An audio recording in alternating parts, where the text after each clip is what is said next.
Assalamualaikum warahmatullahi wabarakatuh. Alhamdulillah rabbil alamin wassalatu wassalamu ala asyrafil anbiya'i wal mursalin wa ala alihi wa sahbihi ajma'in. Amma ba'd. Tuan-tuan dan puan-puan yang dihormati sekalian, selamat berjumpa kembali dalam ruangan forum dakwah kita. Ini adalah siri yang ketiga, iaitu yang kita janjikan sebagai siri terakhir, pleno untuk kita semua, berempat, berlima dan berenam. Tamu kita pada hari ini ialah tamu yang sedia ada dalam siri-siri 1 dan 2, iaitu pertama Datuk Seri Anwar Zaini, seorang yang cukup berpengalaman dalam dakwah bilhal. Yang kedua, Datuk Dr. Fadilah Kamsah, seorang yang ada pengikut juta-juta, ada mempunyai juta-juta pengikut dia dalam apa tu. Kemudian kita ada Profesor Madya Dr. Sharifah Hayati, seorang yang sentiasa berada di skrin TV dan sebagainya. Begitu juga kemudian ialah Profesor Madya Dr. Syam Rahayu, seorang bintang baru yang sedang naik, bintang Lazuardi. Dan sebagaimana biasa, saya dan Dr. Kamil akan menjadi pencelah yang kita harap dapat memberi idea-idea baru tentang bagaimana kita melihat persoalan kita. Jadi saya akan memulakan perbincangan kita ini dengan Dr. Sharifah Hayati. Dalam 2 siri kita yang lepas, kita telah mendapat suatu pengertian bahawa dari segi objektif dan hala tuju boleh dikatakan jelas. Cuma realiti pencapaian sebenarnya boleh dipersoalkan. Jadi kita nak tahu, berasaskan kepada pengertian yang kita dapat daripada 2 forum itu tentang hala tuju dan realiti pencapaian, apakah Dr. Sharifah berpendapat kita masih lagi memerlukan alternatif baru, sesuatu yang boleh disifatkan sebagai pembaharuan yang boleh menjamin kejayaan yang lebih besar kepada dakwah dalam tanah air kita. Silakan. Terima kasih kepada Profesor Emeritus Datuk Dr. Mahmud Zuhdi dan adindanya Ustaz Dr. Kamil sebagai moderator perbincangan bicara wara kita pada petang ini, juga ahli-ahli sidang pleno namanya, atau bicara kita yang saya hormati luas pengalamannya semua bersama-sama pada petang ini, Datuk Seri Anwar Zaini, Datuk Fadilah, Datuk Dr. Haji Muhammad Fadilah Kamsah, Profesor Madya, Dr. Syam Rahayu, dan semua yang mengikuti perbincangan kita di FB live pada masa ini. Assalamualaikum warahmatullahi wabarakatuh. Waalaikumsalam warahmatullahi wabarakatuh. Apa khabar semuanya? Prof, Datuk semua sihat, Prof Syam sihat, Ustaz Kamil tak nampak mana? Ada. Ada. Ada. Alhamdulillah lah. Saya beginilah, terima kasih dulu kepada MDN kerana sekali lagi memberi peluang, memberi pandangan dan belajar dalam sesi ini. Tentang perbincangan kita yang lepas dan juga hari ini, saya fikir kita harus melihat dakwah itu bukan sesuatu yang statik, tetapi sesuatu yang fleksibel. Murunahnya sangat besar dalam dunia dakwah ni. Bahkan dakwah itu sendiri melalui proses hijrah dakwah. Saya rasakan bahawa kita sendiri adalah natijah daripada dakwah itu sendiri. Dan untuk kita melihat bagaimana nak merealisasikan idealisme dakwah di negara kita ini, satu perkara yang sangat penting, Datuk Prof, ialah kita mesti memasyarakatkan, terus memasyarakatkan dakwah itu sendiri. dengan erti kalaulah pihak-pihak berkuasa misalnya dan institusi misalnya ada apa yang dikatakan sebagai community empowerment, ada UPS selamat, ada UPS sihat lah, ada UPS apa lagi, sepadu lah, UPS cegah lah. Jadi dalam dakwah pun reformasi itu berlaku dan perlu diteruskan. Dan bagi saya lah perkara pokok sekali dalam community empowerment of dakwah ni ialah kita terus saja menyeru masyarakat kita, memotivasi masyarakat kita dan diri kita sendiri, menginspirasikan mereka bahawa kitalah ejen-ejen dakwah itu.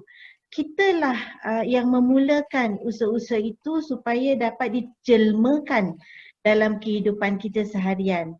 Sehingga kan kalau kita di pejabat, kita jelmakan dengan integriti seperti yang kita bincang sebelum ini. Kalau kita di rumah sebagai ibu bapa, kita jelmakan dia sebagai usaha dakwah juga. Kalau kita memandu, kita juga menjelmakan apa yang diceritakan tentang Islam yang beretika, yang berakhlak itu dalam jelmaan kita memandu. Ini nak cakap kat diri sendiri jugalah, kadang-kadang pendakwah pun dia pecut semacam je kan.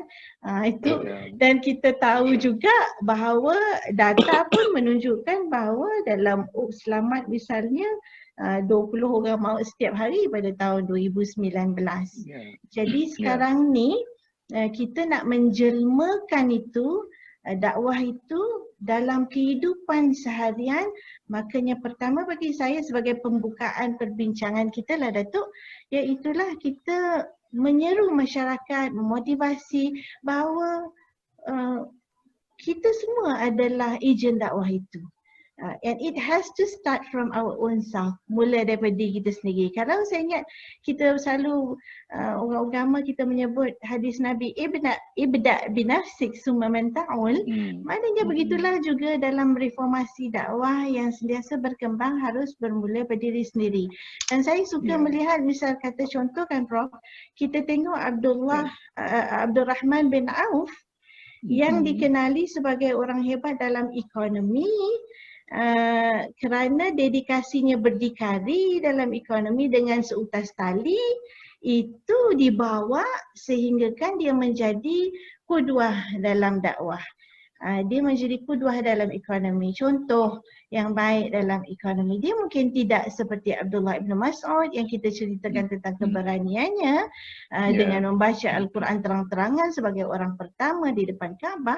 Tetapi Abdurrahman bin Auf misalnya adalah orang yang disebut-sebut sehingga hari ini tentang kejayaannya dalam ekonomi. Jadi saya fikir idea pertamanya untuk mereformasikan bagi tujuan dakwah, kita harus faham juga bahawa dakwah itu sesuatu yang sentiasa berubah dan berkembang, dan it has to start from the own community. Kemudian barulah rasa timbul tanggungjawab kita untuk membangunkan dakwah itu. Sama-sama, kalau kat rumah lah, pejabat di jalan lah. Frontliner kita during COVID-19, kita semua ucapkan terima kasih kepada mereka ni hari-hari berdakwah kepada kita. Mak abah kita yang dah meninggal maupun hidup atuk nenek kita, semuanya adalah mereka yang berdakwah kepada kita sehinggalah kita dapat pada hari ini kesannya. Al-Fatihah kepada mereka semua ini. Dan yang keduanya lah Prof, saya rasa dalam kita nak merealisasikan hal ini, kalau tadi rasa kebertanggungjawabban dalam masyarakat diteruskan, dimomokkan, dibugarkan, diinspirasikan, dimotivasikan. Keduanya pula adalah melalui mereka yang dipertanggungjawabkan.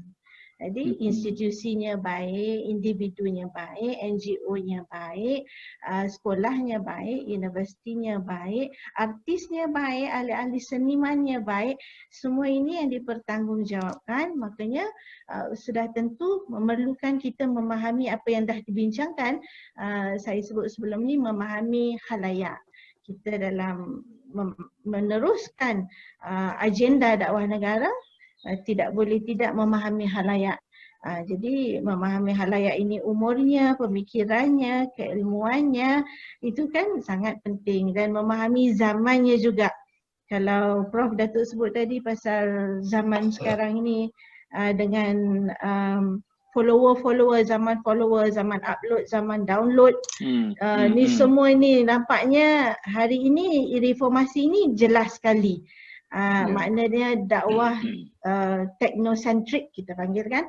Ini is like a must dah. Jadi laman-laman web misalnya dan laman-laman media sosial itu alhamdulillah semakin aktif dan mesti diaktifkan, terutamanya mereka yang dipertanggungjawabkan untuk hal-hal ini.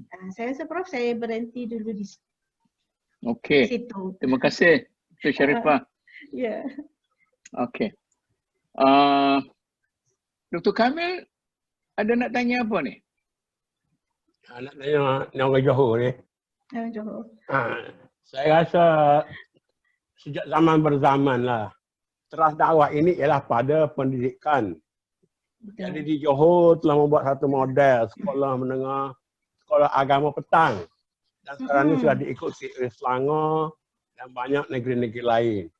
Kemudian tokoh-tokoh dari Johor, Umar Abdul Aziz, Abdul Jalil Hassan, memberi sumbangan besar kepada penubuhan Kuala Islam Malaya dan juga Fakulti Pengajian Islam Universiti Kebangsaan. Kemudian kita ada Fakulti Syariah Usuluddin di Malaysia Melaya dan kita ada di UIA juga dan sekarang di USIM. Ini saya rasa sebagai frontliner dakwah. Apa yang kita boleh katakan yang kita harapkan sumbangan mereka ini yang lebih ke depan lagi masa depan. Terima kasih Ustaz Kamil berikan fakta-fakta itu. Dah telanjur disebutkan itu kan. Sememangnya inilah yang kita katakan kita adalah hasil daripada produk itu semua.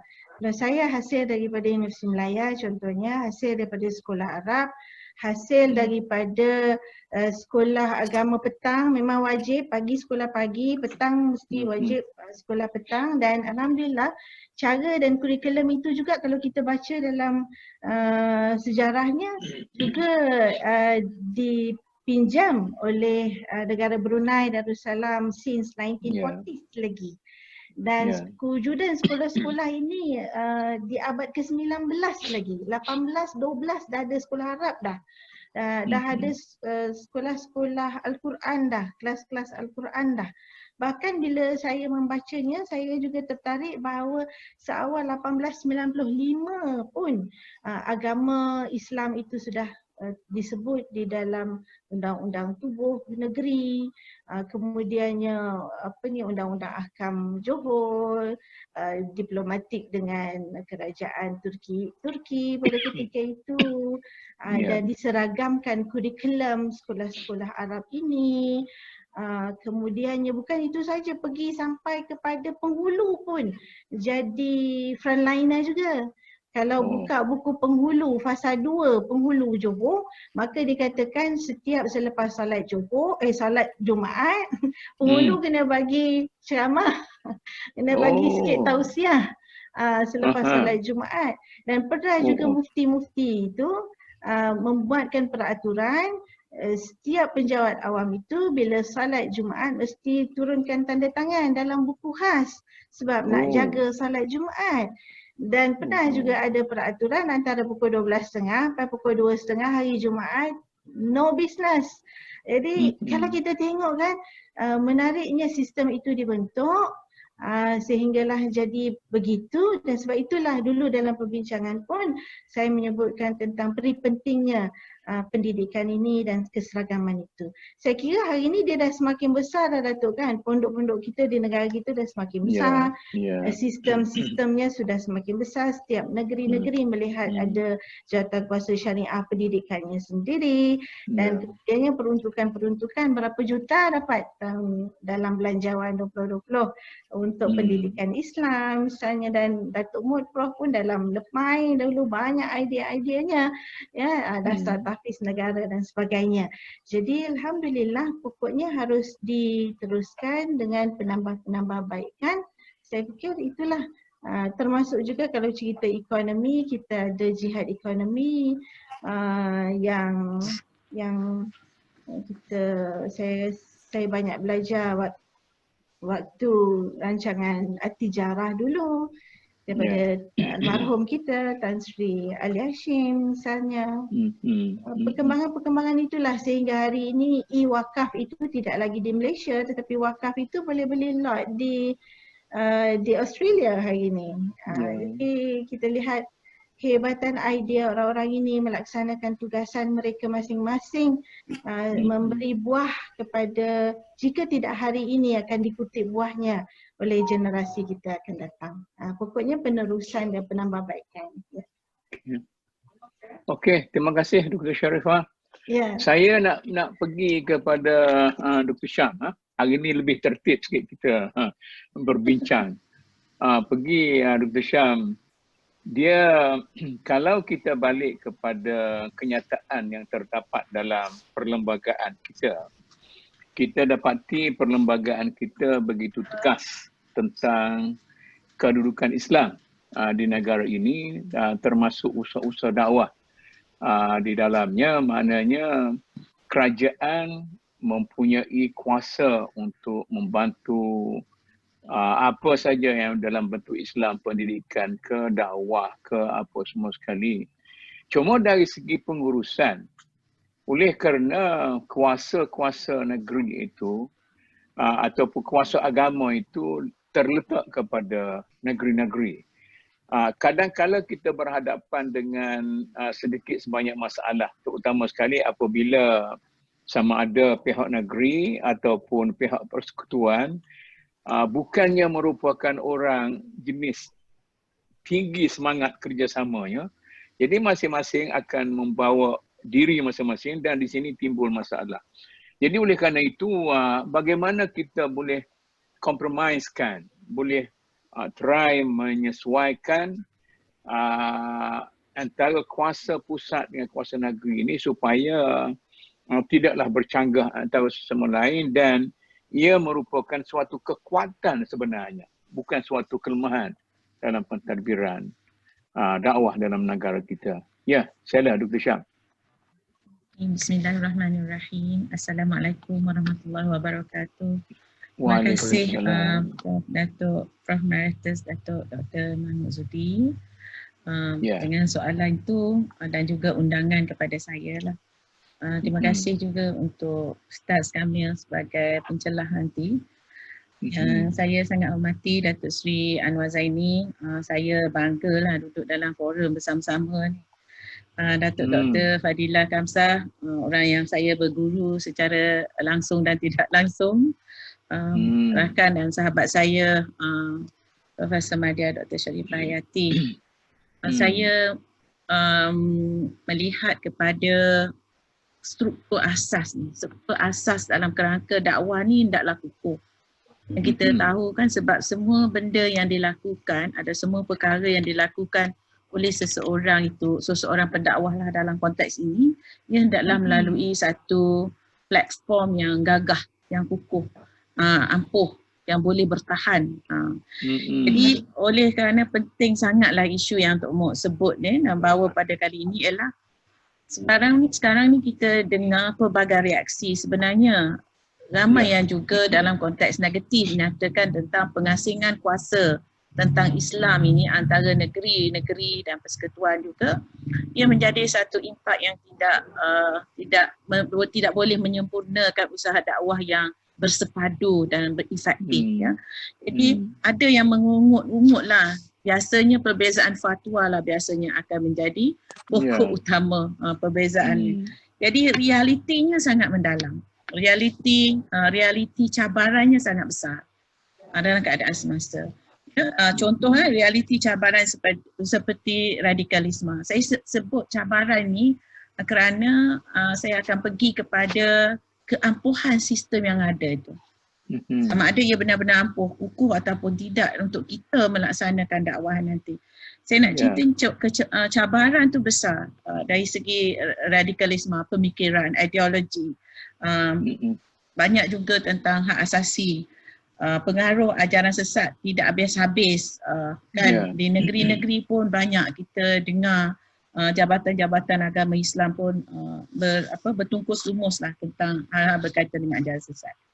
Jadi di sini sebenarnya Saya setuju bila menyatakan the more the merrier. Semakin ramai sepatutnya kita akan menjadi semakin gemilang, ya, semakin gemilang, dan kemudiannya kita tidak jadi sebabkan banyaknya pentadbiran Islam bergantung kepada negeri-negeri ini, maka kadang-kadang perlukan satu mekanisme.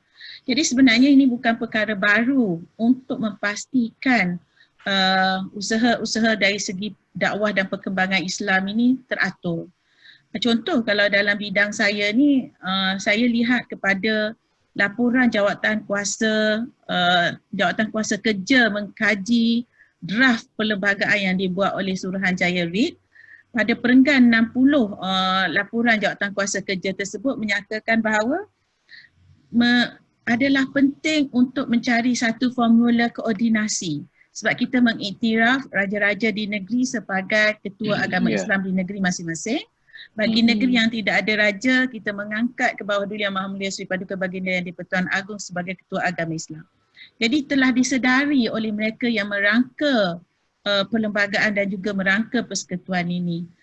Jadi para pemikir pada masa itu menyatakan perlunya ada satu koordinasi yang menyatakan untuk ditubuhkan satu jabatan agama Islam pada peringkat persekutuan.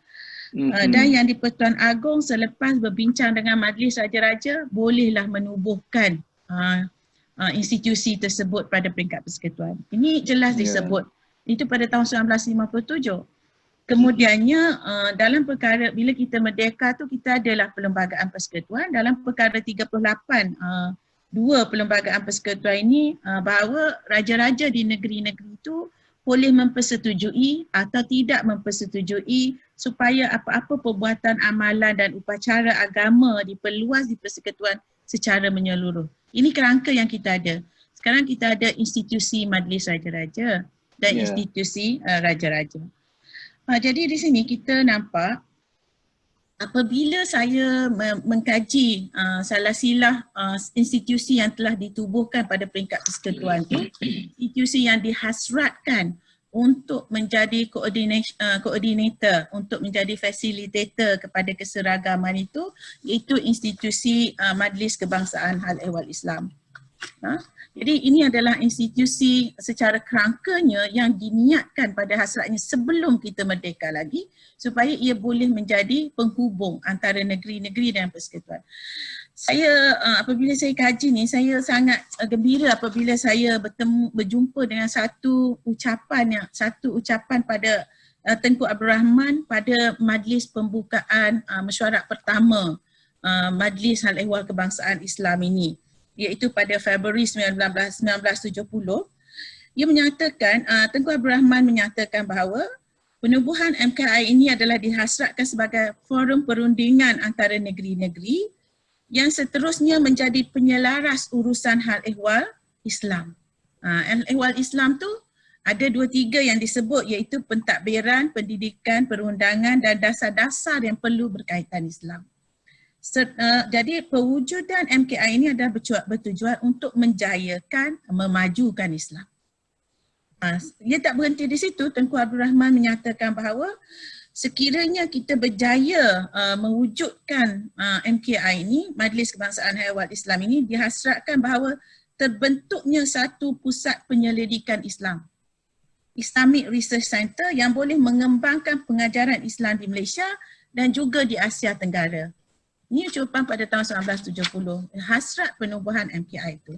Jadi MKI juga dihasratkan sebagai usaha memperkukuhkan dakwah Islamiah, termasuk dakwah kepada orang bukan Islam. Dan pada ketika itu penubuhan pusat-pusat dakwah, penganjuran-penganjuran Islam, penganjuran-penganjuran program dan persidangan Islam seluruh dunia di peringkat antarabangsa. Kita lihat sejarah bagaimana Tengku Abdul Rahman mempengaruhi masyarakat antarabangsa tentang dakwah ini. Jadi di sini menunjukkan bahawa kerangka itu sudah dirangka. Melalui kita ada kedudukan raja-raja di negeri-negeri, kemudian melalui Majlis Raja-Raja dipersetujui penubuhan MKI. Dan maka berfungsilah MKI itu, Majlis Kebangsaan Hal Ehwal Islam ni. Tapi sayang Tok Mok, apabila saya bercakap dengan rakan-rakan dalam bidang perundangan Islam sekalipun, tidak disedari kewujudan kerangka ini. Ini maknanya kita tidak berdakwah lagi tentang kewujudan MKI ni.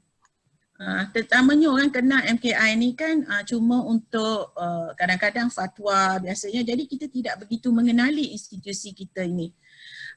Jadi sebenarnya bila kita melihat kepada peranan ke bawah duli yang maha mulia, sultan-sultan di peringkat negeri, maka ke bawah duli juga bukan hanya mahu memajukan Islam kepada negeri baginda. Melalui Majlis Raja-Raja itu, pembangunan Islam hendaklah juga bersekali, berselaras bersama-sama dengan negeri-negeri lain supaya kita dilihat sebagai satu entiti. Jadi dari segi kerangka ini, maka MKI itu pada saya kalaulah ditadbirkan dengan baik, kalau disusun atur tadbir urus dan perancangan pelaksanaannya, dan mereka yang melaksanakan keurusetiaan itu melaksanakannya dengan baik, maka MKI ini adalah satu jambatan yang sangat penting untuk dakwah Islam itu berselaras antara negeri dengan negeri. Jadi sebenarnya kalau kita lihat MKI ini bukan berfungsi hanya kepada yang di-Pertuan Agong atau Majlis Raja-Raja. Kalau kita lihat pada peraturan-peraturan yang ada dalam MKI ini, ianya boleh juga menjadi panduan atau menjadi pusat rujukan kepada majlis-majlis agama Islam. Jadi sebenarnya usaha dakwah ni bukan usaha ringan, bukan usaha mudah yang boleh dilakukan, terutamanya dalam konteks kita dalam sebuah negara persekutuan. Ia adalah usaha yang perlu digabungkan antara keseluruhan persekutuan. Sebab rakyat kita ni ada yang duduk di Kuala Lumpur bekerja di Ipoh. Ada yang duduk di Kuala Lumpur bekerja di Seremban. Hari-hari dia berulang-alik. Merentas negeri. Jadi di sini apa yang kita perlukan ialah satu coordination pada peringkat persekutuan tanpa meminggirkan kuasa raja-raja di peringkat negeri. Sebab kita berada dalam kerangka itu.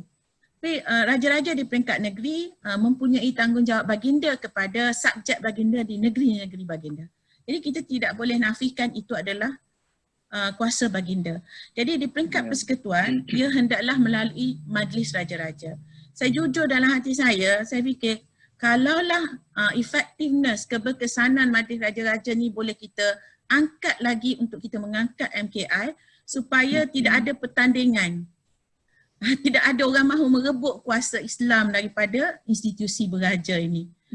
Dan apa juga yang dilakukan oleh agensi-agensi melibatkan Islam ini tidak meminggirkan institusi beraja. Saya fikir inilah yang mana kita dahulu sumbangan institusi beraja kepada Islam ni dalam kerangka kita. Kita merdeka, kita dijajah di bawah pengaruh kuasa asing lebih 440 tahun. 446 tahun kalau saya kira secara kasarnya 1511 sampai 1957. Tapi kita berjaya merdeka dengan membawa Islam. Dan raja-raja lah orang yang memperjuangkan supaya Islam itu dijadikan cara hidup.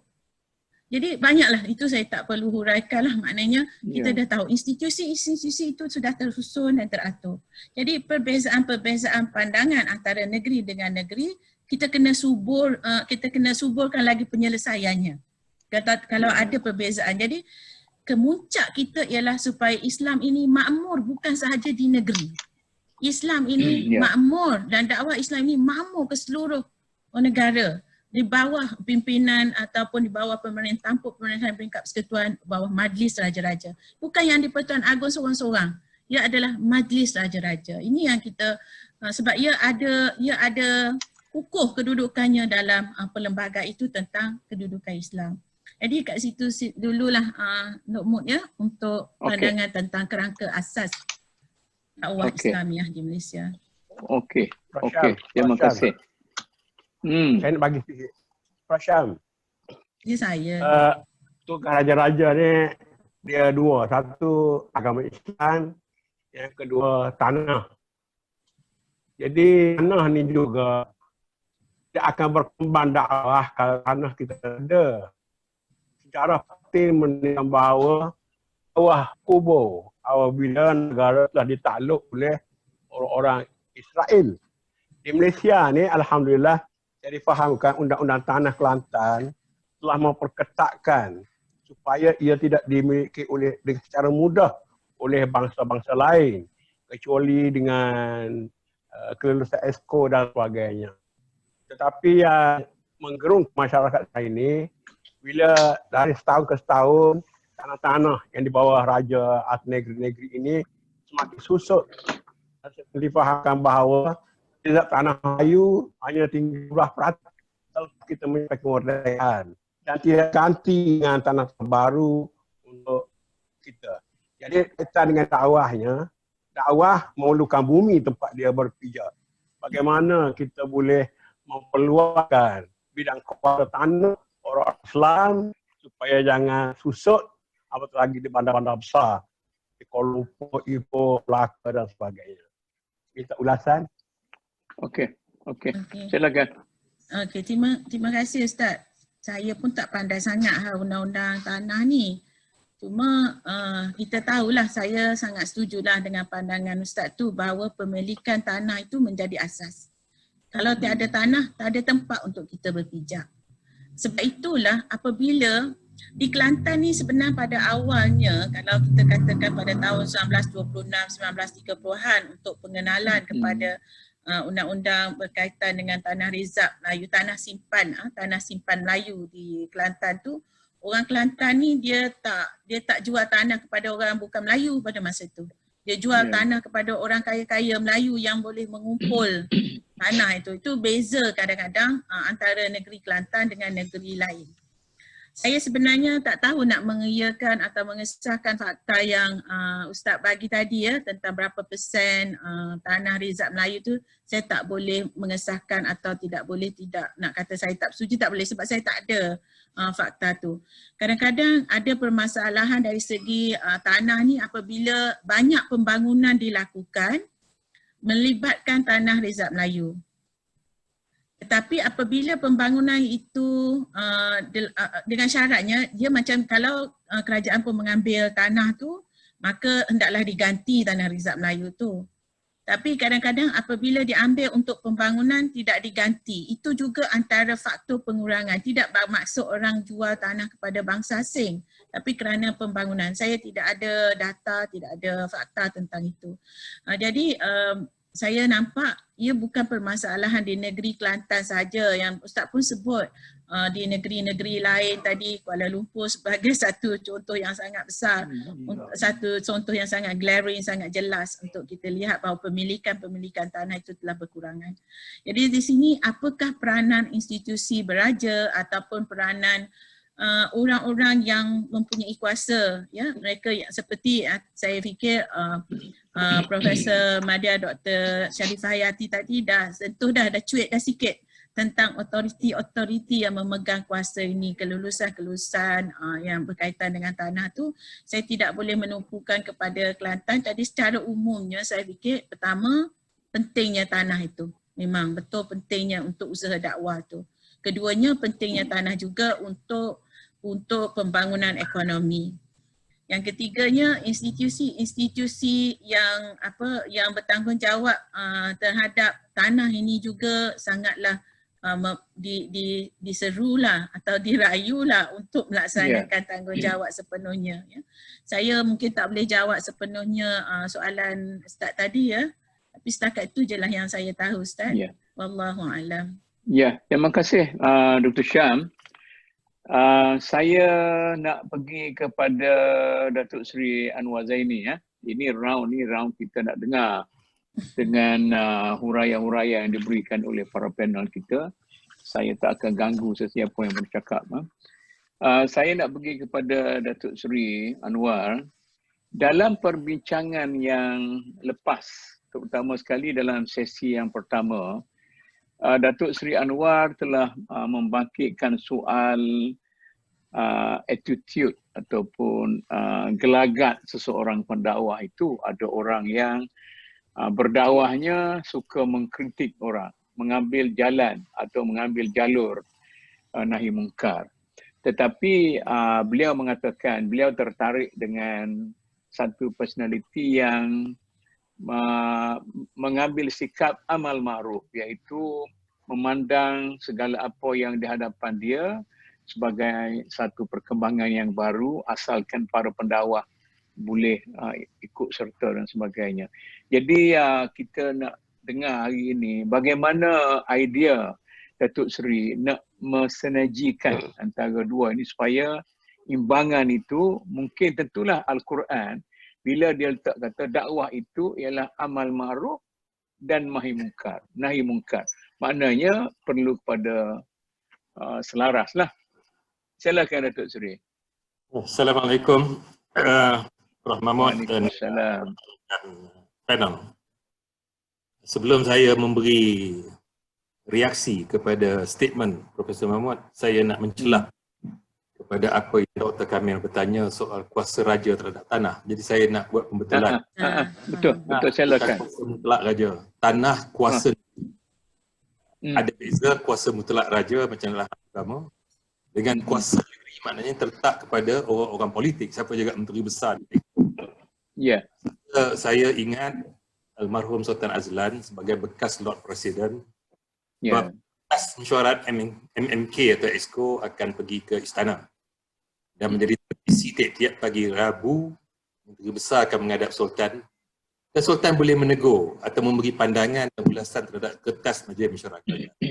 Ya. So, ini kes di negeri Perak dalam tahun 2008 apabila pimpinan kerajaan negeri ketika itu Menteri Besar Muhammad Nizar Jamaluddin membuat perakuan untuk memberi tanah milik kekal. Dia memberi teguran mengatakan kalau ikut amalan kanun tanah negara sekarang pun kita hanya bagi 99 tahun. Ya. Tapi hanya titah nasihat lah bila balik ke EXCO. EXCO mengatakan ini hak kita, ini kuasa negeri, dia bukan kuasa sultan. Jadi pada kenyataan atau pemahaman Dr. Kamil tadi. So yang kedua, apabila saya nak beri respon kepada kenyataan, saya balik kepada apa yang diberikan bahawa pada petang ini kita nak membincangkan tentang pembaharuan dakwah. Itu jadi kondisi fikiran saya, apakah approach yang saya pilih dalam soal pembaharuan dakwah. Ambil perbandingan sekarang ini, dunia menghadapi ancaman flu yang baru, iaitu COVID-19. Seluruh makmal saintis dunia di bidang perubatan menumpukan perhatian bagaimana kita mahu menangani COVID-19, virus baru COVID-19 dan mencari ubat. Jadi apabila kalau Profesor Mahmud bertanya saya tentang pembaharuan dakwah berdasarkan kesan saya sebelum ini, maka saya nak tumpu kepada beberapa perkara saja yang kita harus bawa ke makmal pemikiran para pendakwah. Apa yang kita nak buat dan apakah penyakit yang ada dalam konteks negara kita hari ini. Kita jangan bercakap tentang dulu. Nah, kalau kita bercakap tentang negara kita hari ini, pada saya kelunturan yang berlaku dan wabak yang paling berat, penyakit yang paling buruk yang sedang berlaku dalam negara adalah rasuah, integriti dan keikhlasan. Polemik politik yang berada sekarang ini melambangkan cetusan, amalan penerusan dan ketidakkuatan umat untuk menegur perbuatan-perbuatan rasuah, perbuatan-perbuatan tidak berintegriti dalam kepimpinan dan perbuatan-perbuatan yang tidak telus dalam pelaksanaan dasar. Dan ramai orang di luar gagal untuk melihat itu kerana permainan sentimen bangsa dan agama dan menghalalkan orang-orang yang hanya mengatakan untuk melindungi Islam dan bangsa, maka menghalalkan dan boleh bertoleransi dengan perbuatan-perbuatan yang bercagah dari segi integriti, rasuah, ketulusan dan amanah. Ya. Setakat pemimpin. Kalau kita pergi ke pasar-pasar malam atau pasar pada hari ini, kita akan melihat umat Islam menjual daging yang diimport dari India. Kemudian dia hanya letak kepala lembu tempatan atau kaki lembu tempatan, mengatakan ini daging tempatan. Dia orang Islam. Dia tidak rasa berdosa menjual satu barang yang lain dan yang tidak benar. Tak ada rasa perasaan dosa kepada dia. Dan kalau kita bercakap tentang pembaharuan dakwah, saya harap inilah pendakwah tolong buka sikit skop usaha mereka, kerana tidak cukup pada saya untuk kita berpuas hati kalau anak Islam tu sudah boleh sembahyang, sudah boleh baca Quran, sudah boleh mengimam sembahyang, sudah berpuasa, sedangkan apabila dia masuk ke pejabat, dia berniaga, dia boleh menjalankan perkara-perkara yang menipu, yang tidak ikhlas sebagainya. Yang ini pada saya akan merosakkan rumah.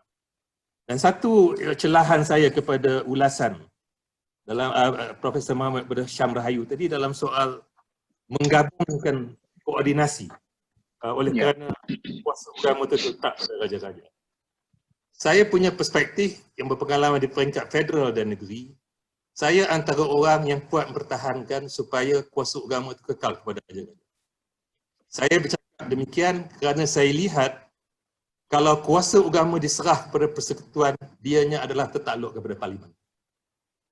Apabila ada usaha menteri agama turun ke negeri-negeri untuk menyatukan mahkamah-mahkamah syariah supaya dijadikan mahkamah rayuan syariah di peringkat persekutuan, saya diberitahu apabila mereka memberi taklimat kepada 6 atau 7 majlis-majlis agama negeri, di-endorse dengan sebulannya. Sampai ke Perak, saya lah orang antara yang paling kuat menentang, sebab saya apabila kuasa agama diserah kepada persekutuan, parlimen yang akan punya kuasa bukan yang di-Pertuan Agong saya. So, dan oleh kerana parlimen itu saya lihat boleh bertukar ganti dan kekuatan penguasaan parlimen itu bergantung kepada keputusan pilihan raya, saya amat bimbang jika kuasa agama itu diserah kepada kerajaan persekutuan. Sedangkan di negeri-negeri, kuasa itu mutlak. Enactment negeri dan kuasa-kuasa aduan tidak boleh. Itu sebab salah satu langkah strategik yang kita buat di negeri Perak, apabila kita lihat kuasa politik Islam itu mungkin tergugat dalam masa 50 tahun atau 100 tahun yang akan datang, langkah yang kita ambil di negeri Perak, sebanyak-banyak tanah akan kita cuba acquire dan letakkan di bawah Majlis Agama Islam, sebab kita tahu apa pun berlaku perubahan kerajaan negeri di Dewan Negeri Perak, tetapi kalau tanah-tanah dan harta ini adalah di bawah majlis, dia tetap di bawah kuasa sultan pemerintah yang tidak rakyat. So itu komen awal saya setakat ini, Profesor Muhammad. Ya, terima kasih Datuk Sri. Saya tak boleh nak berpindah sebab ada warning daripada Dr. Kamil, ada soalan tambahan dia. Adakah Dr. Kamil? Ada. Datuk Sri, kita rakyat Malaysia amat berterima kasih menunggu hati ucapan tuanku duka Raja Perak, sebab menggalakkan seorang raja intelek dan ayat asalkan apatah ucapan itu memberi kesan kepada rakyat semua. Dan sebab itu jika kita ucapan itu mengandungi unsur-unsur dakwah, akan cukup memberi kesan berbanding dengan cakap-cakap politik yang kita katakan bolak-balik. Jadi sebab itu saya di pihak rakyat Melaka sangat mengharapkan negeri Perak sejarahnya yang gemilang, melainkan tokoh-tokoh, ulama-ulama daripada zaman Tahir Jaludin lagi, zaman Haluddin Ahilmi, zaman Zulkifli Muhammad dengan SIPC-nya, dengan MCKK-nya, yang lahir tokoh-tokoh hebat dan sebagainya. Jadi bagaimana nak mengekalkan peranan negeri Perak sebagai mewarisi Melaka zaman dulu selepas kematian Sultan Mahmud. Terima kasih Datuk Sri. Salah satu yang saya lihat pendekatan sultan yang dua sultan lah sebelum ni, ayahanda Sultan Nazrin iaitu Nazrin Shah. Pilihan baginda atau almarhum adalah dari segi almarhum mempunyai pengalaman yang luas sehingga pernah menjadi Ketua Hakim Negara. Jadi itu memberikan satu latar belakang ataupun social capital, cultural capital, intellectual capital yang cukup kaya dalam minda baginda untuk membuat sesuatu keputusan. Dan pengalaman saya bekerja sendiri di negeri Perak, sebelum membuat satu keputusan, semua parti yang ataupun pihak yang terlibat akan dipanggil menghadap, kadang-kadang bersemuka, kadang-kadang kalau benda itu sensitif, baginda akan berjumpa secara bersenyang untuk baginda mendapat makluman yang selengkap-lengkap sebelum menetapkan suatu keputusan. Sultan Nazrin yang ada pula background pendidikan baginda yang sampai ke Oxford, ke Harvard dan sebagainya. Dan sebagai seorang yang mempunyai kelulusan di peringkat doktor falsafah. Pengalaman saya dengan baginda, tiap kali apabila kita berjumpa dan menghadap baginda untuk bercakap tentang sesuatu, maka baginda sentiasa bertanya di mana sumber rujukan. Kalau buku kita kena bawa buku lah. Kalau artikel kena lah. Jadi sebelum keputusan itu ia didasarkan bukan kepada emosi tetapi kepada fakta, walaupun kadang-kadang tidak selari dengan option peribadi yang ada, tetapi mereka berdua tidak lari. Baginda berdua tidak lari daripada betul macam observation atau refleksi. Dr. Kamil kita ada tokoh-tokoh agama yang sama seperti tapi dia growth ataupun pertumbuhan mereka itu, perkembangan mereka menjalankan dakwah di Negeri Perak, baik Syekh Tahir Jalaluddin, Ustaz Abu Bakar Al-Bakir, mereka adalah di bawah pemerintahan Sultan Iskandar. Sultan Iskandar adalah satu lagi sultan yang mempunyai intellectual interest dan kapasiti yang tinggi, dan saya ada kitab-kitab yang dikarang sendiri oleh Sultan Iskandar, iaitu Ninda kepada Raja Dihilih sekarang, Raja Zulkarnain. Kitab-kitab tentang cara panduan ibadah yang dikarang, dicipta oleh seorang sultan sendiri. Jadi pada zaman baginda lah, kita lihat yang digelar kaum muda masa tu, Syekh Tahir Jalaluddin, sebagainya, Helmi mendapat akar di Negeri Perak, dan bukan senang untuk memberi pengiktirafan. Daripada saya bekerja di UPenn Perak, sampailah saya menjadi pengurus besar Yayasan Perak, sampailah saya menjadi ahli Dewan Negara Negeri Perak.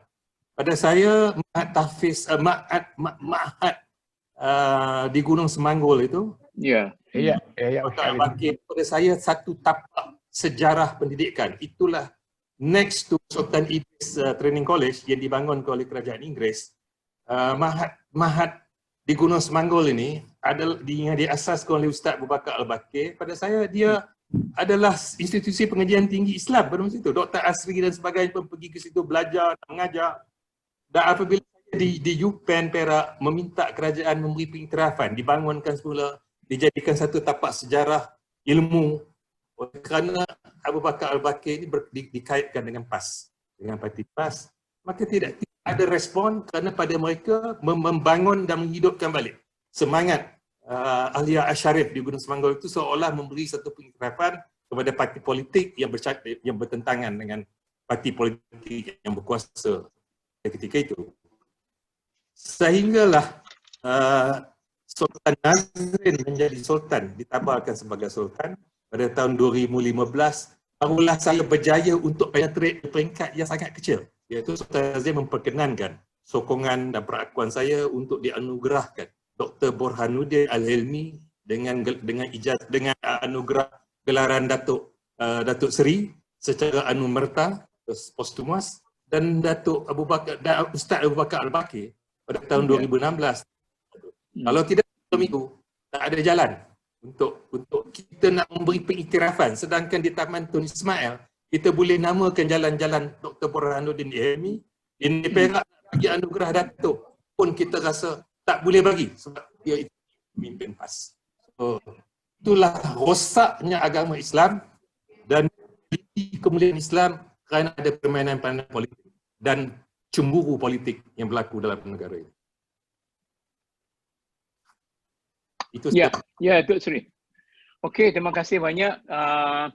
Tinggal seorang lagi dalam round yang pertama ini. Kita masih mempunyai masa yang mewah selepas ini untuk perbincangan yang lebih halus. Saya nak pergi kepada Datuk Dr. Fadilah Kamsah.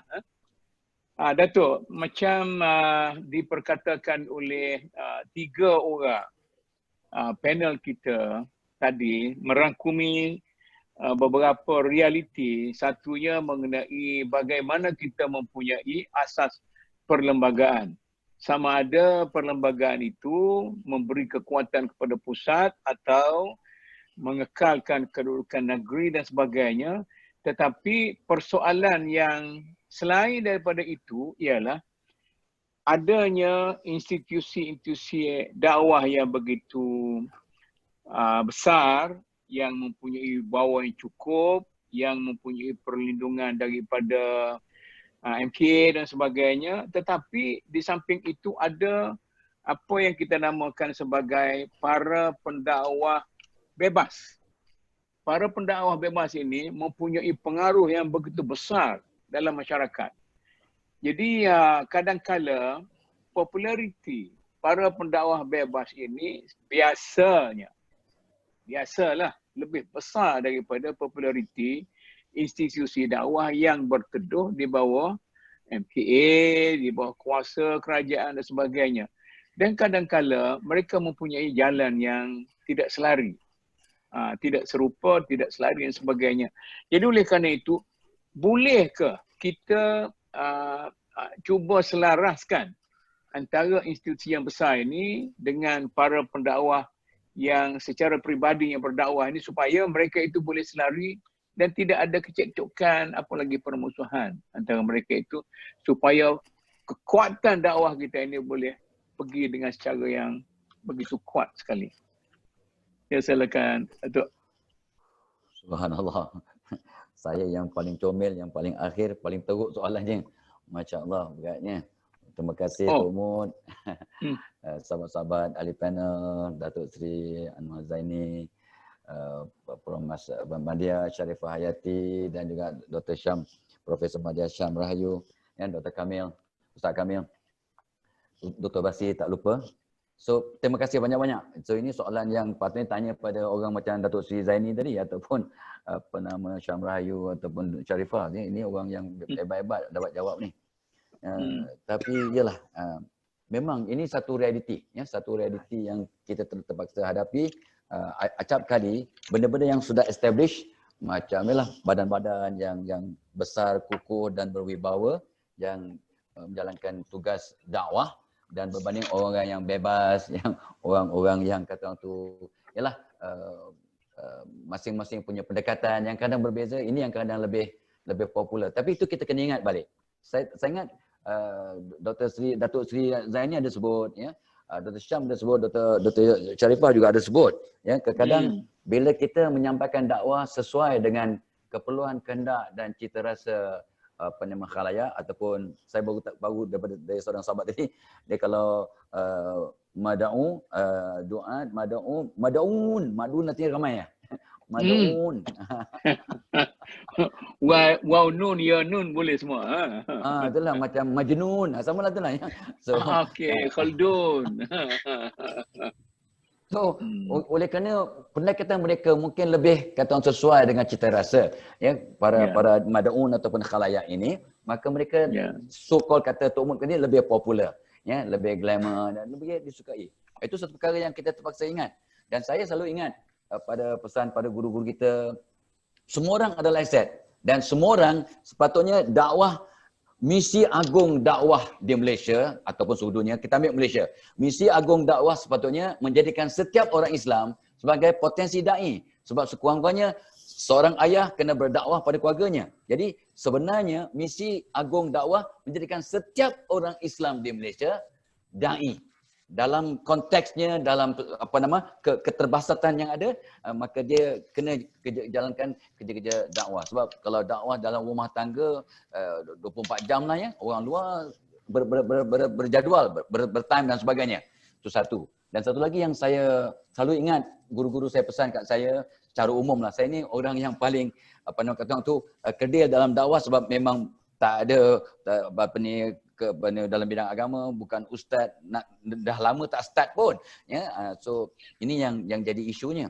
Tapi pesan guru kita ialah, kata Ali lah, Ali radhiyallahu menyebut, kalau nak tunggu seseorang itu hebat, cemerlang, ya, sempurna, ya, untuk jadi dai, maka tak ramailah, mungkin seorang dua je yang layak jadi pendakwah. Dan ini satu kerugian yang amat besar. Jadi pada saya, walau apapun situasi, dakwah yang digerakkan oleh agensi-agensi yang dibangunkan untuk kerja dakwah, kenalah jalankan tugas lebih baik daripada sekarang. Kita boleh bincang kemudian. Yang keduanya, dan untuk pendakwah-pendakwah so-called pendakwah bebas, ya, ini juga kena ada penyelarasan, ya. Sebab kalau kita benar-benar dai, benar-benar duat, benar-benar orang yang faham akan hakikat ataupun misi agung dakwah, maka kita patutnya boleh bersedia ditegur. Sebab kata Umar Al-Khattab, aku paling suka, orang yang paling aku suka ialah orang yang menegur kesilapanku. Jadi semua pendakwah patutnya ada jiwa itu. Sebab kita tidak sempurna. Nobody is maksum. Jadi kalau kena tegur terus sentap, terus mengajuk, terus marah, terus bawa balik dia punya pengikut-pengikut ke arah lain, maka saya tak tahulah sama ada kita sebenarnya berdakwah dengan cara jujur atau sebaliknya. Itu satu yang saya nampak. Ya, oleh kerana saya ingat misi agung dakwah patutnya membimbing manusia kepada Allah, dan saya suka bila Datuk Seri Anwar Zaini menyebut bahawa masalah besar yang kita hadapi mungkin dalam keterbatasan dakwah yang ada ataupun kekurangan impak pada dakwah ialah masalah itulah, masalah integriti, baik rasuahnya, baik penyalahgunaan kuasanya. So itu sebabnya natijah besar kalau ada misi agung dakwah, maka kita akan lihat apakah natijah sebenar dakwah ialah mendidik akhlak, membilik akhlak termasuk integriti, dan maka mudah-mudahan akan terhakis ataupun kita sanitize, perkataan sekarang semua sanitize akan perkara-perkara yang mungkar seperti rasuah dan sebagainya. Okey, itu satu. Yang keduanya, saya nampak kenapa timbul rasuah. Rupanya ada lagi dia punya kesan yang tersembunyi, ya, ataupun bukan kesan tapi sebab tersembunyi. Rupanya mungkin dakwah kita yang ada di Malaysia, kita fokus pada Malaysia, mungkin kurang berjaya mendidik manusia di Malaysia, orang Islam, untuk lebih bersyukur. Asas kepada kerosakan adab, akhlak, integriti ialah tidak bersyukur. Dan bila Allah sebut wa qalilun min ibadiy syakur, tepat.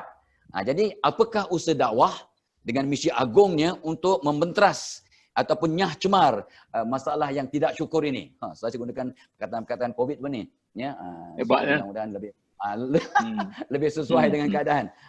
Mudah-mudahan.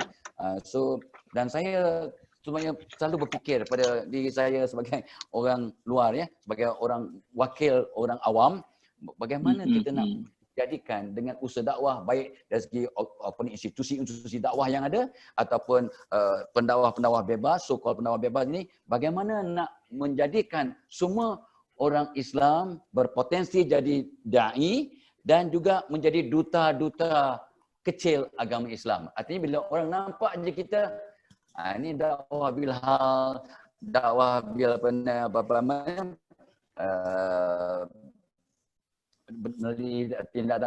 tindak tanduk kita ataupun kedua hasanah kita yang menyebabkan orang tahu video tentang dakwah orang kampung tu. Begitu tadi. Saya dengar ustaz tu, Tok Mut ke ustaz kami ya?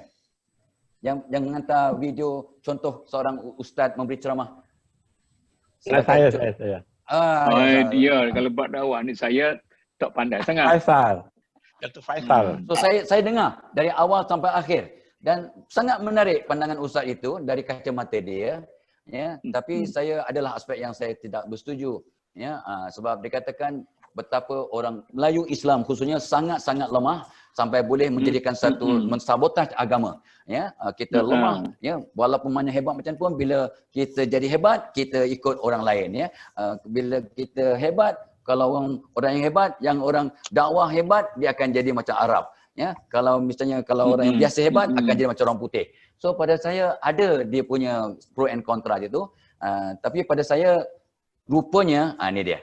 Kita sebenarnya tak semestinya dia orang hebat untuk memberi kesan dalam kerja dakwah.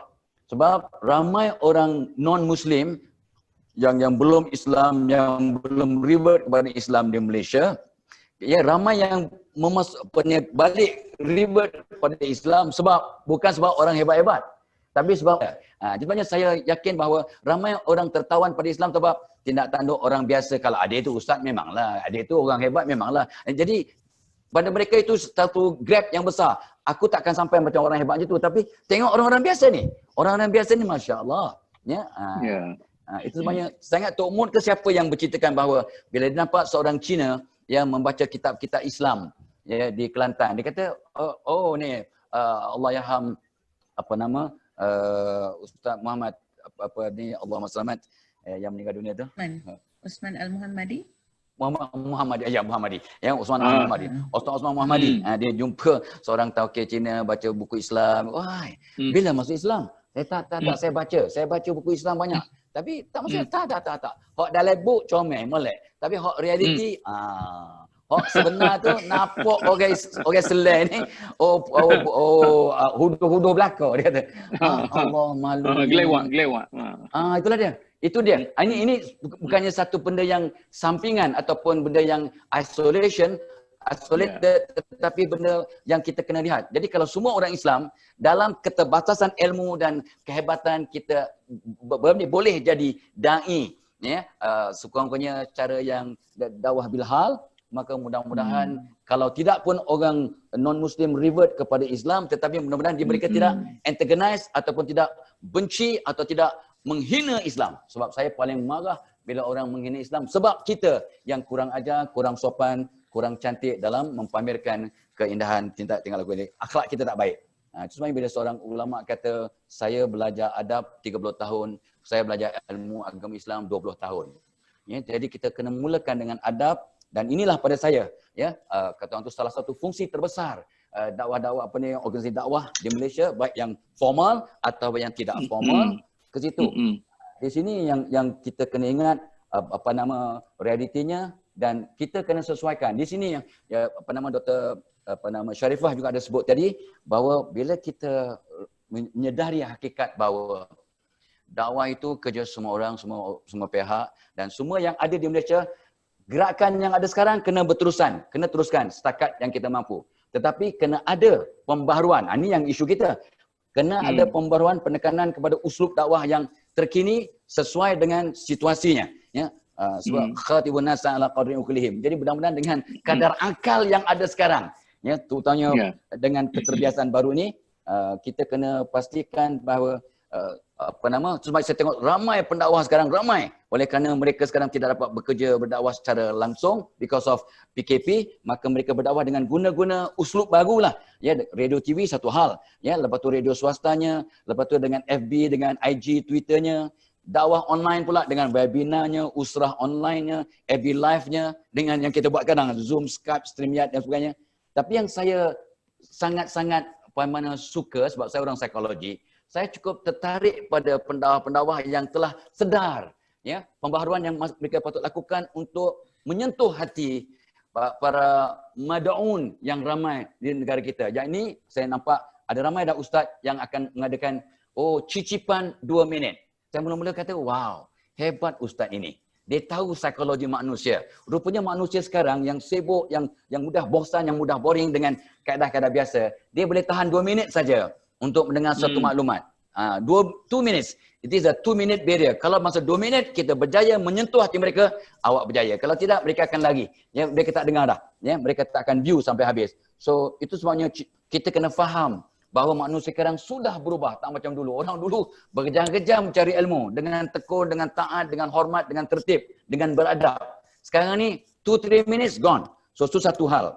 Yang keduanya, saya lihat ramai dai sekarang tu menggunakan kaedah emotional trigger, ya, emotional trigger dengan erti kata dia akan sampaikan sesuatu walaupun dalam keadaan yang dakwah menggunakan kaedah at-targhib yang menyeronokkan, tapi menyebabkan orang rasa uncomfortable.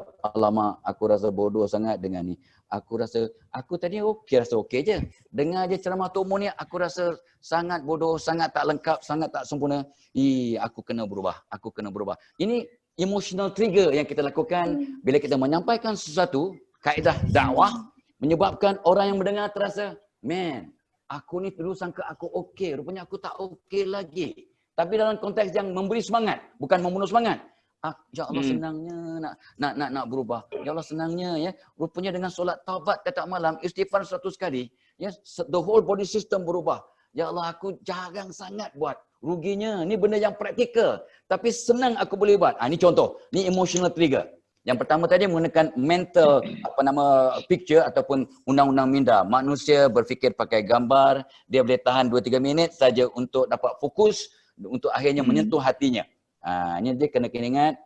Dan satu lagi pendekatan yang saya nampak sekarang ni. Ramai pendakwah, sama ada pihak pendakwah yang dari pihak kerajaan ataupun organisasi yang khusus ataupun pendakwah bebas, mereka menggunakan satu pendekatan di mana rupanya ikut psikologi manusia, mereka akan mudah tersentuh hatinya bila pendakwah dapat menyampaikan dan merangsang ke semua deria yang ada dalam diri kita. Dia dengar dengan telinga, dia tengok dengan matanya, ada grafik, ada video, ada apa. Dia akan dengar dengan inteleknya, dia bagi contoh-contoh yang intelektual, yang sesuai dengan cita rasa dan juga pengalamannya. Dia sentuhnya pula dia punya imannya. So, kita pendakwah kena menyentuh dengan telinga, dengan mata, dengan intelek, dengan iman, and of course, kita kena menyampaikan dengan gerak batin. Artinya, dari qalbu da'i kena menyampaikan, menyentuh ya, untuk menyentuh kalbu. Ya, barang siapa yang menyampaikan daripada hati, maka mudah-mudahan akan tersentuh hati orang yang mendengar. Jadi ini yang pada saya tak kisahlah sama ada ini daripada pendakwah-pendakwah daripada pihak kerajaan yang memang sudah established ataupun pendakwah-pendakwah yang bebas. Tapi kalau mendengar keadaan ini, insya-Allah lah. Dan last sekali, poin yang saya nampak ialah, betul disebut oleh Dr. Sharifah mungkin ada sebut sikit dan Datuk Sri Zaini ada sebut, ya, iaitu kita kena ada DNA lah. Bila kita nak buat satu kerja dakwah, kena DNA. DNA dalam dia kata, dakwah need analysis. Dakwah need analysis DNA, artinya kita kena mengkaji dengan cara yang menyeluruh. Di sini nanti mungkin Dr. Kamil akan bertanya apa peranan universiti, IPT dan sebagainya ya untuk mengembeling, mengukuhkan dakwah. Kita akan buat kajian yang terperinci, mungkin dah ada, tapi kata orang ad hoc dan juga tidak bersepadu. Kita tak boleh buat meta analysis untuk menggabungkan semua kajian-kajian ini, maka kita tak dapat satu DNA di mana, kata Dr. Sharifah tadi, siapa audien, apa keperluannya, apa keterbatasannya, bidang ilmu apa yang dia hendak, masalah dan cabaran yang hadapi, kaedah dakwah yang dia rasa paling berkesan untuk dirinya.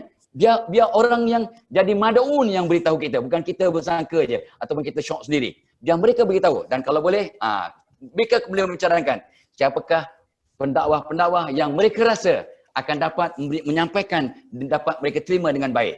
So kalau ini semua dapat digemling dan digarap dengan cara betul, masya-Allah. Ya, the sky is the limit dengan keberkesanan pendekatan dakwah baru yang mungkin dapat kata orang tu memberikan kata orang tu cahaya untuk menjadikan setiap orang Islam ya para dai dan jadi duta-duta kecil agama Islam. Wallahu a'lam.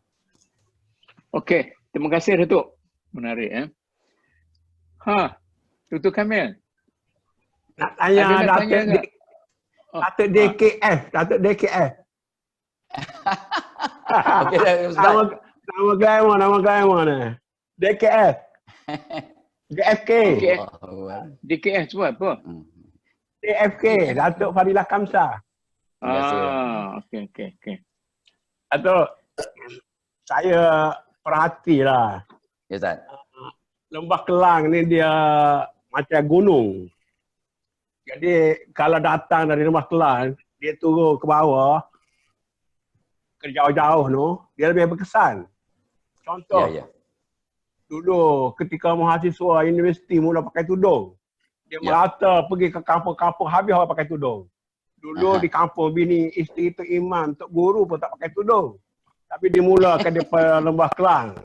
Dari Lembah Kelang ni, pertama saya nampak dakwah. Saya nak sokong Datuk tadi. Saya tengok dakwah para profesional ni, dengan lisan hal ni lebih banyak berkesan berbanding dengan dakwah bilisan yang disampaikan oleh ustaz-ustaz. Dan saya rasa kita kena campur balik. Terutama sekali pentadbiran, MAIS ke, JAIS ke, kena ramaikan lagi orang seperti DFK ni. Supaya hidup. Sebab dengan tidak menolak kehebatan ustaz-ustaz dan sebagainya, tapi perlu orang-orang yang berfikiran terbuka macam Datuk ni dan profesional-profesional lain yang membuat kerja-kerja kebajikan seluruh dunia ni. Bagaimana kita nak tarik juga ustaz-ustaz ni supaya bersama dalam satu gelombang. Supaya janganlah ustaz-ustaz ni nantinya saya difahamkan ada orang menuduh ustaz-ustaz ni dah sosial, penjarakan sosial ni dah berlaku lama antara ustaz dengan lapangan. Sekarang ni ustaz ni kena turun ke lapangan. Macam mana ulasan DFK. Okey, terima kasih. Guna istilah penjarakan sosial ni. Hebat ni, hebat. Okey. Itulah sebabnya. Terima kasih Ustaz Dr. Kamil. So ini pun satu isu yang sangat kritikal lah ya, sebab benda ni kena ada kesadaran. Allah tak pandang kumpulan yang tak satu hati, dan ini yang berlaku pada di kalangan umat Islam di Malaysia. Kita tidak satu hati, maka kita takut akan porak-peranda dan kita akan tewas lah ya.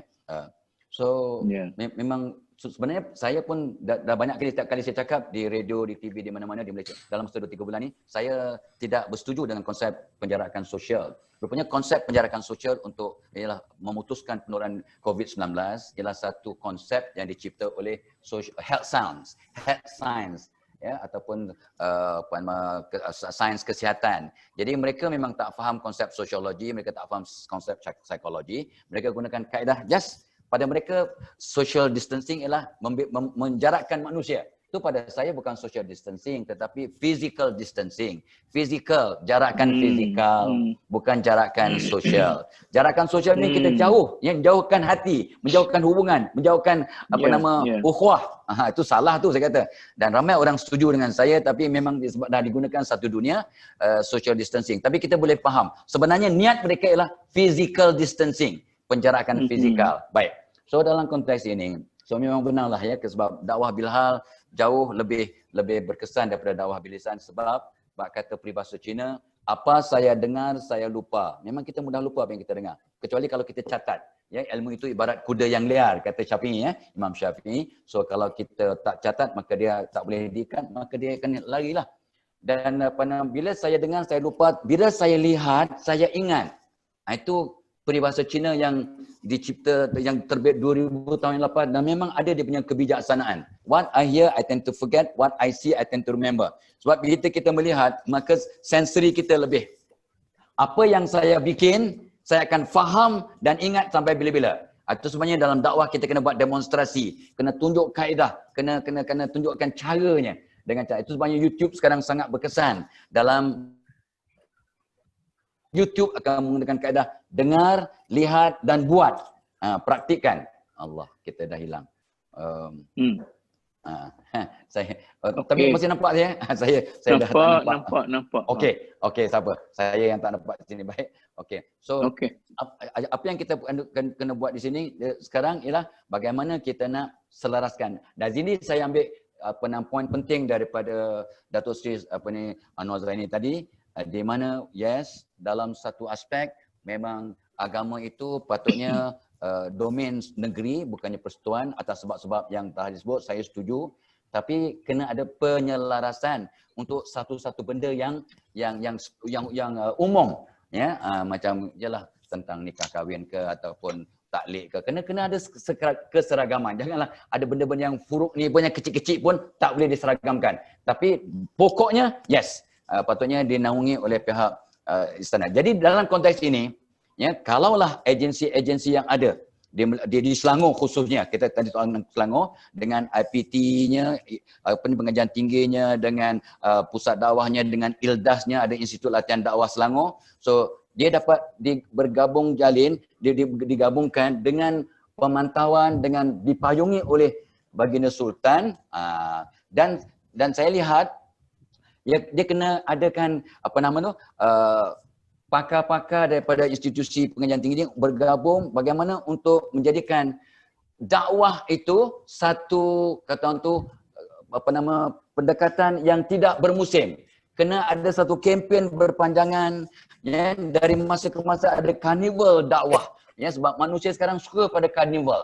Ya, karnival ialah kalau karnival yang syariah compliant, ya, dan kita datangkan semua, jadi orang muda akan datang, kanak-kanak akan datang, orang tua terpaksa bawa anak-anak. So mudah-mudahan dia akan bersemarak, ya, tidak bermusim. Sekarang ni kita ada karnival dakwah dalam Ramadan. Karnival dakwah dalam Ramadan, lepas tu hilang, habis, dah tawa dah, ya. Dia macam musangking. Musangking bermusim tak apa. Tapi kalau boleh dakwah jangan bermusim. So kita kena berkempen berterusan, kena ada aktiviti-aktiviti yang kreatif, ya. Di sinilah aktiviti yang kreatif ini kena datangnya daripada mad'un, ya. Jadi kita kena buat DNA, dakwah need assessment, ya, di mana mereka yang berikan cadangan, ya, apa isu kena dibincangkan, apa orang patut kita bawa, pendekatan apa yang kita patut gunakan, ya, dan sebagainya. Jadi bila kita sampaikan apa yang mereka mahu, mudah-mudahan akan jadi lebih efisien. Jadi kita tak macam memancing di tengah lautan, ya, penat dan kadang kurang impaknya. Jadi mudah-mudahan ini boleh kita gunakan atau kita sarankan pada pihak yang berwajib. Pada saya ini satu yang benda yang praktikal dan tidak memerlukan keuangan yang banyak. Sekarang isunya lah budget. So kalau bendanya possible, praktikal, impactful dan kurang tak perlu banyak budget, maka mudah-mudahan ramai yang akan dapat memberikan bantuan dan pertolongan. Wallahu a'lam. Ya, alhamdulillah saya dapat kontrol diri saya supaya tidak banyak mencela. Saya rasa cara ni agak berjaya untuk saya mendengar pandangan-pandangan. Jadi sekarang ni saya nak balik kepada kita ada 40 minit, ada 45 minit lagi ya. Masih ada cukup masa. Saya nak balik kepada Dr. Sharifah. Cadangan Datuk Seri Anwar Zaini supaya para pendakwah kita tidak lagi bercakap tentang, iaitu Hisan Tambah tu, tidak lagi bercakap tentang benda-benda yang idealism yang tinggi-tinggi, tapi perlu membumikan dakwah mereka itu. Apakah kita boleh melatih para pendakwah kita supaya membumikan dakwah mereka itu dan mendakwahkan bumi ini supaya kita hidup atas dasar kenyataan. Tidaklah dakwah kita duk kelahi tentang salafi dengan hadari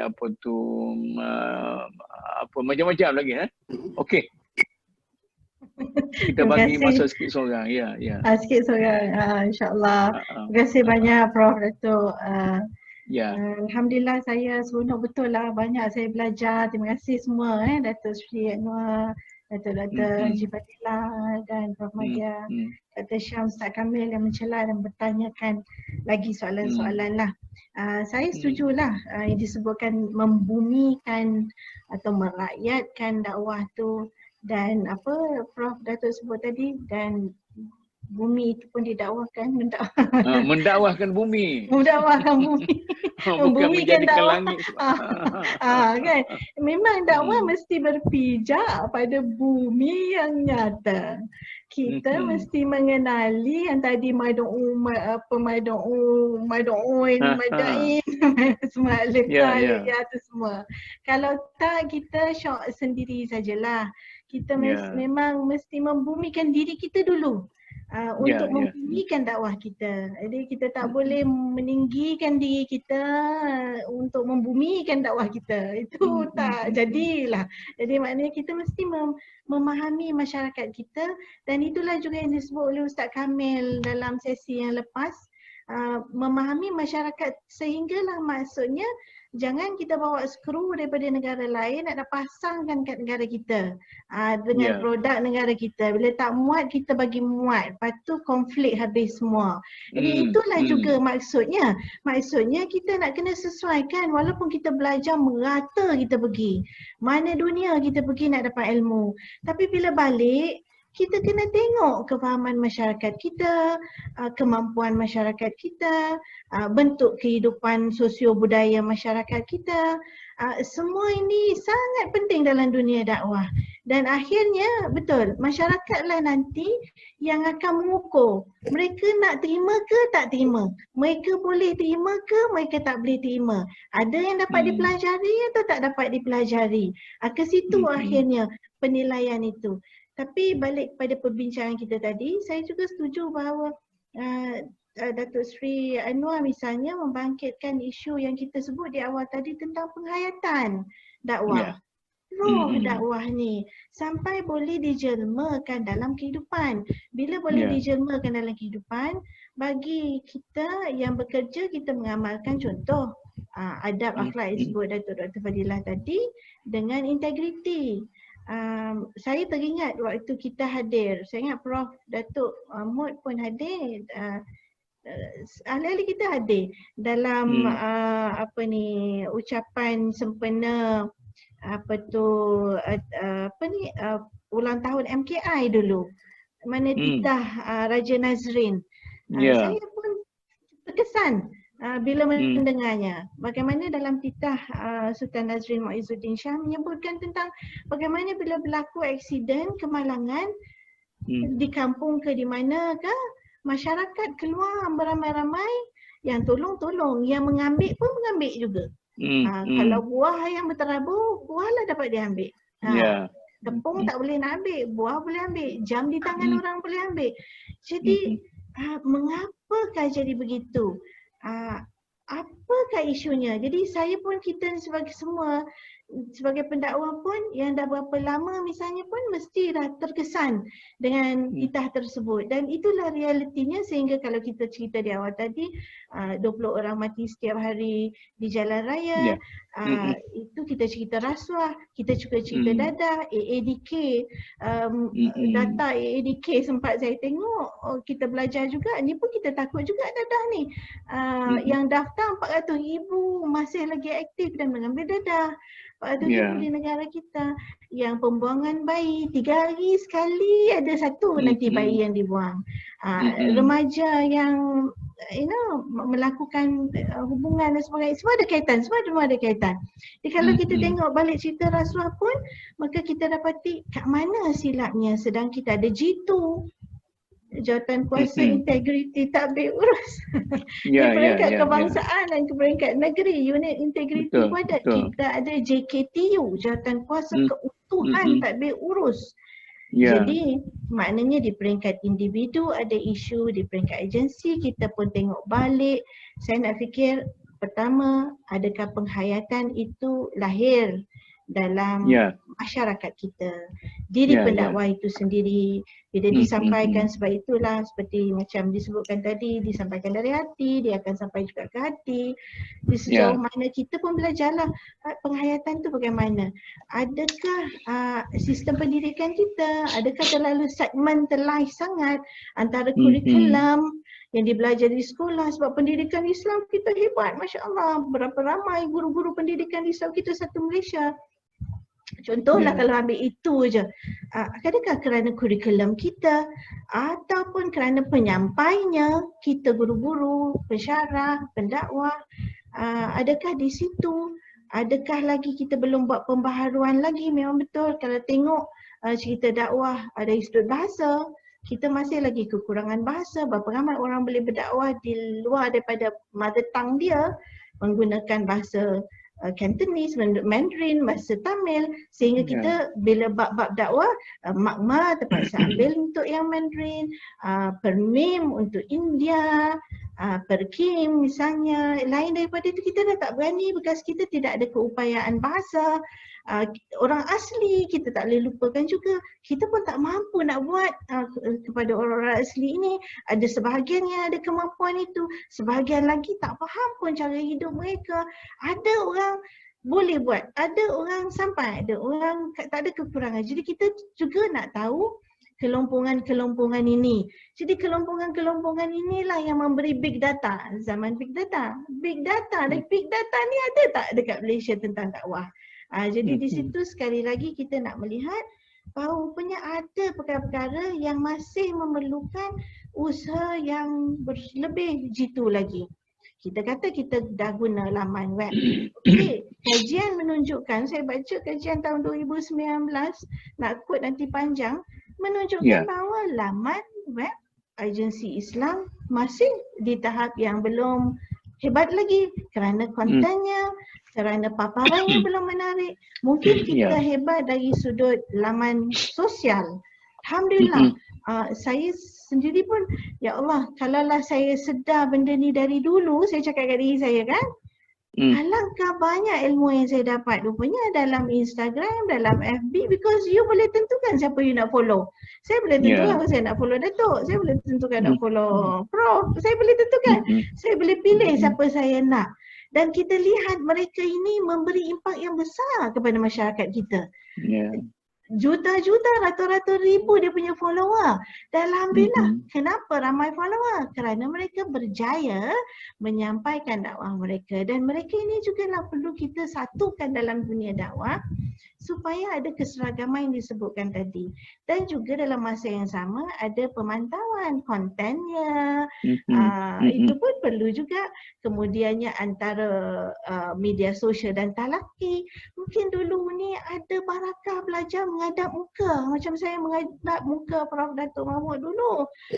Dengan secara inspire yang tak nampak. Tak pernah kena marah kan? Kalau tak lulus subjek saya macam tu kan. Jadi itu saya rasa mungkin ada di situ antara talaki, antara online, penyampaian lah, maknanya boleh kita lihat beberapa aspek itu dan akhirnya sehingga membentuk banyak contoh di negara kita, kaya dengan contoh dan akhirnya juga membentuk budaya. Saya akan Datuk suka jugalah baca tentang budaya masyarakat di Jepun, misalnya kata kita dalam bidang governance, kadang-kadang kita kan orang kita mesti nak tengok kaizennya lah, apanya lah kan. Kenapa sampai begitu mereka ini? Kerana sudah sampai kepada tahap budaya dan penghayatan sudah begitu lama meresap dalam kehidupan mereka seharian. Sehingga walau letak apa pun tak hilang, jangan bimbanglah tak hilang 2 bulan pun duduklah di situ 2 bulan. Kita pun nak hasilkan dengan dakwah kita, peranan kita itu kalau boleh memikirkan sampailah ke tahap itu. Tapi sedih juga kalau kita letak dalam rumah kita sendiri pun boleh hilang. Jangan kata di masyarakat kita, di rumah kita sendiri contohnya. Jadi kita kata aku percaya atau tidak mendakwah institusi aku sendiri yang sekecil ini. Jadi bila berlaku sesuatu kita kan reflect, muhasabah balik. Jadi saya rasa here and there mesti di tighten the screw. Kita semua mengakui bahawa ada kelemahan dan mengambil big data untuk mengetahui kekuatan dan kelemahan kita. Betul, saya setuju dengan Prof. Syam Rahayu tadi tentang platform. Di negara kita ada platform-platform yang banyak kalau digunakan dengan betul. Sebab itu kadang-kadang ustaz kita mengambil ruang khutbah Jumaat kerana itu platform tiap-tiap minggu. Kita kata platform kursus perkahwinan kerana itu memang akan ada audiensnya. Jadi platform-platform ini juga harus diperkukuhkan, diperkuatkan supaya kita jangan terlupa bahawa di situ ada kekuatan-kekuatan kita. Kafah kita, pendidikan Islam kita dan lain-lain lah. Jadi saya rasa itu saja. Prof, terima kasih banyak. Terima kasih Dr. Sharifah. Mana Dr. Syam? Saya rasa kena pergi selangkah sikit lagi Dr. Syam tentang seorang yang memperjuangkan kuasa pusat. Memperjuangkan kuasa pusat untuk hal-hal agama ini, nampaknya ada sedikit masalah masih lagi. Saya rasa logik juga pandangan yang dikemukakan oleh Datuk Seri Anwar Zaini tadi, kalau kita memperkukuhkan pusat, maka yang berkuasa di pusat itu ialah Parlimen, bukannya yang di Pertuan Agong. Jadi macam mana ni, cuba kompromi sikit supaya kita menjadi menjumpai satu dasar yang jelas, dan mungkin lepas ni kita ada kemungkinan kita akan mengadakan satu forum yang lebih besar. Mungkin kita akan jumpa orang itu, orang ini, mungkin kita jumpa siapa-siapa lagi, dan apakah sebenarnya cadangan-cadangan yang perlu kita kemukakan kepada mereka itu, sama ada orang atas atau orang bawah. Ya, silakan Dr. Syam. Bismillahirrahmanirrahim. Tadi saya bukan memperjuangkan kuasa siapa-siapa tu. Saya yang katanya. Jadi saya tidak memperjuangkan kuasa sesiapa. Saya cuma taat kepada undang-undang. Saya dilatih untuk taat kepada undang-undang. Jadi saya kata bila adanya platform-platform, institusi-institusi begitu, mudah. Jadi saya mudah untuk kita laksanakan dakwah. Saya nak pergi kepada poin-poin untuk pembaharuan pada pandangan saya. Saya mungkin salah, saya mungkin betul. Jadi pertama tu, sebelum saya pergi tu, saya nak tanya dari segi nisbah dakwah lah untuk sama-sama kawan-kawan saya, Profesor Madya, Dr. Sharifah Hayati, Datuk sendiri. Jadi nisbah dakwah kita ni cukup dah pendakwah dengan orang-orang yang kita nak dakwah tu. Jadi berapa nisbah? Seorang pendakwah dia ada berapa juta, berapa puluh, berapa ribu rakyat Malaysia. Contoh kalau seorang polis dia ada 1,000 orang dia nak kawal. Contohnya lah kan macam tu. Jadi di sini kalau kita ada nisbah pendakwah tu cukup tak dengan mad'u ni? Kalau kita nak buat seorang pendakwah tu, ini secara to be calculative lah, maknanya kita kena tengok kita cukup tak para keahlian pendakwah tu. Yang keduanya, jadi dia dulu Profesor Asmah kata Sama-sama pensyarah dan profesor pun dia punya kekuatan tak sama. Ada profesor boleh pegang 10 orang calon untuk postgraduate. Ada seorang profesor tu satu pun gagal calon dia. Tujuan saya nak tengok nisbah tu maknanya adakah kita mempunyai kapasiti yang cukup untuk dakwah. Tapi pada saya dakwah ni bila saya definisikan dengan luas, tidak hanya orang yang menggelarkan dirinya sebagai pendakwah atau masyarakat yang menggelarkan pendakwah. Jadi ataupun orang yang menyertai mana-mana NGO berbadan dakwah gitu. Dia ini saja lontaran, ini satu lantaran saja. Jadi untuk pandangan saya dari segi pembaharuan, platform-platform yang saya ada hari itu, yang saya sebut tu adalah platform asas. Dan kita dapat lagi banyak-banyak platform. Contoh di JAKIM ada bahagian dakwah. Kalau yang dengan title dakwahnya lah. Di JAKIM ada bahagian dakwah. YADIM juga bertujuan untuk dakwah. Lepas tu kita ada juga institusi-institusi penyelidikan seperti IKIM, Institut Kefahaman Islam. Dan saya fikir itu juga badan dakwah yang diniatkan secara formalnya. Kita ada Institute of Islamic Studies. Maknanya kerajaan di peringkat persekutuan telah menubuhkan institusi-institusi itu. Saya selalu sebut kita ada TV JAKIM, kita ada TV Al-Hijrah, kita ada IKIM, Radio IKIM, kita ada TV IKIM online.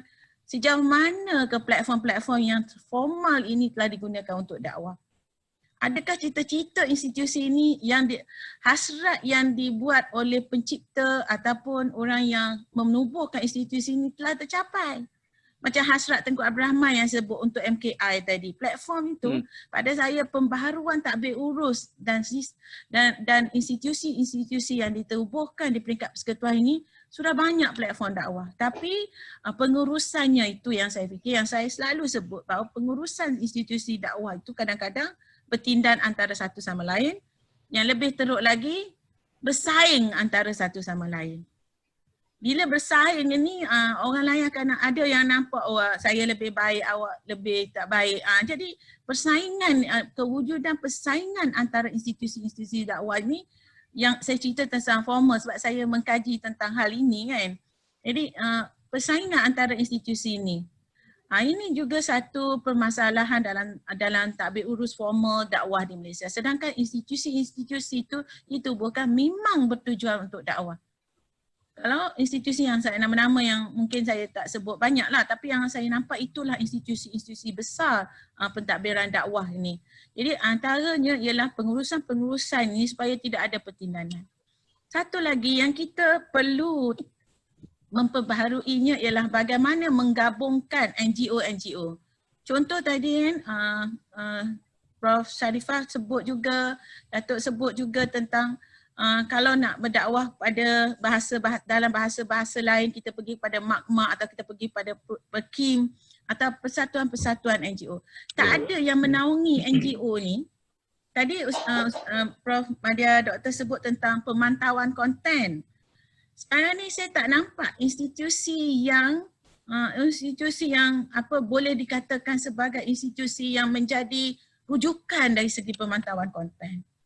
Mungkin kita ada di JAKIM tu kan. Tapi banyak persoalan, orang persoal sebabnya mungkin dari segi penerimaan masyarakat itu berbeza-beza. Macam mana kita nak mengangkat integriti, credibility. Ini yang penting juga, credibility ni. Kita kalau sebuah institusi yang dibuat untuk melaksanakan dakwah itu berpegang kepada tujuan asalnya dan orang-orang yang mengendalikannya itu orang yang capable, yang boleh. Jadi terutamanya dalam konteks institusi formal yang ditubuhkan ni. Satu lagi yang pemerhatian saya, ini ringkas-ringkas je lah tu pemerhatian saya di negeri Sarawak wujudnya Information Islamic Center.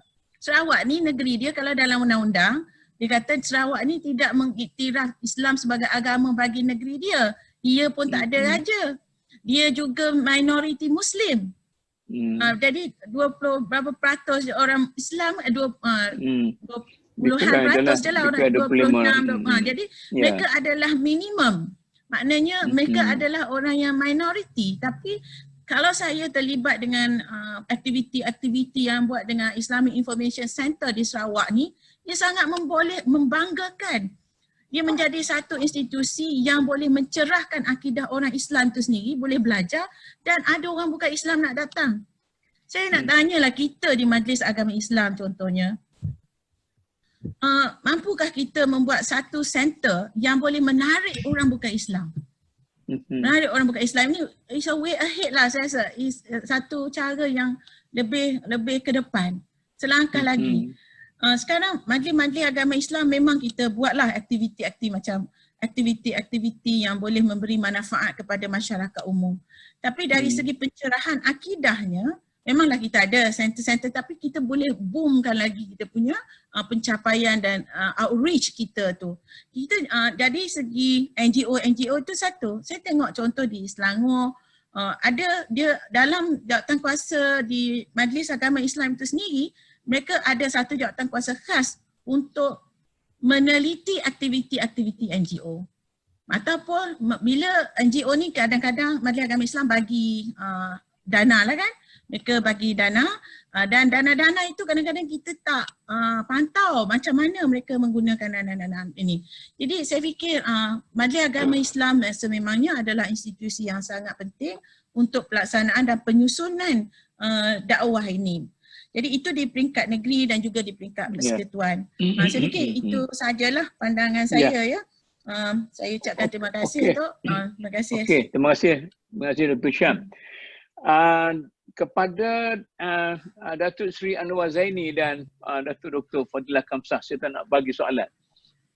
Minta Datuk Seri pungut apa saja yang Datuk Seri nak simpulkan supaya masa ni kita bahagi dua dengan Dr. Fadilah, Datuk Dr. Fadilah.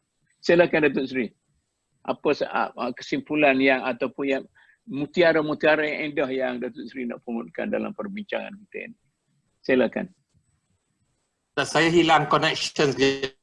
Saya tak dengar soalan. Boleh ulang tak? Untuk saya tak ada soalan Datuk Seri.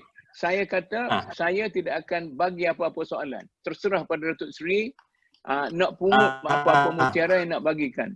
Ya. Okey. Satu saya nak underline balik atau gariskan di sini. Kita jangan terlampau over obsess. Jadi satu obsession antara federal dengan state ni. Panjang saya 12 tahun menjadi ahli Majlis Agama Islam Negeri Perak, saya tak nampak apa masalah percanggahan antara federal. Ya. Jadi yang saya nampak yang membesarkan benda ni adalah orang-orang politik daripada federal yang ingin membuat dominasi, mengawal kegiatan-kegiatan keagamaan Islam di negeri-negeri. Rasakan mereka sebagai menteri agama di federal sebagainya, tak ada agensi negeri. Mereka inilah yang menyalurkan melalui pegawai kanan di JAKIM dan sebagainya untuk turun ke negeri, nak cuba tunjuk dan mencipta sebenarnya ada masalah. Sebenarnya tak ada.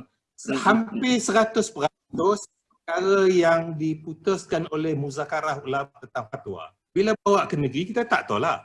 Cuma ada yang kita gazet, ada yang kita tak gazet atas alasan kita.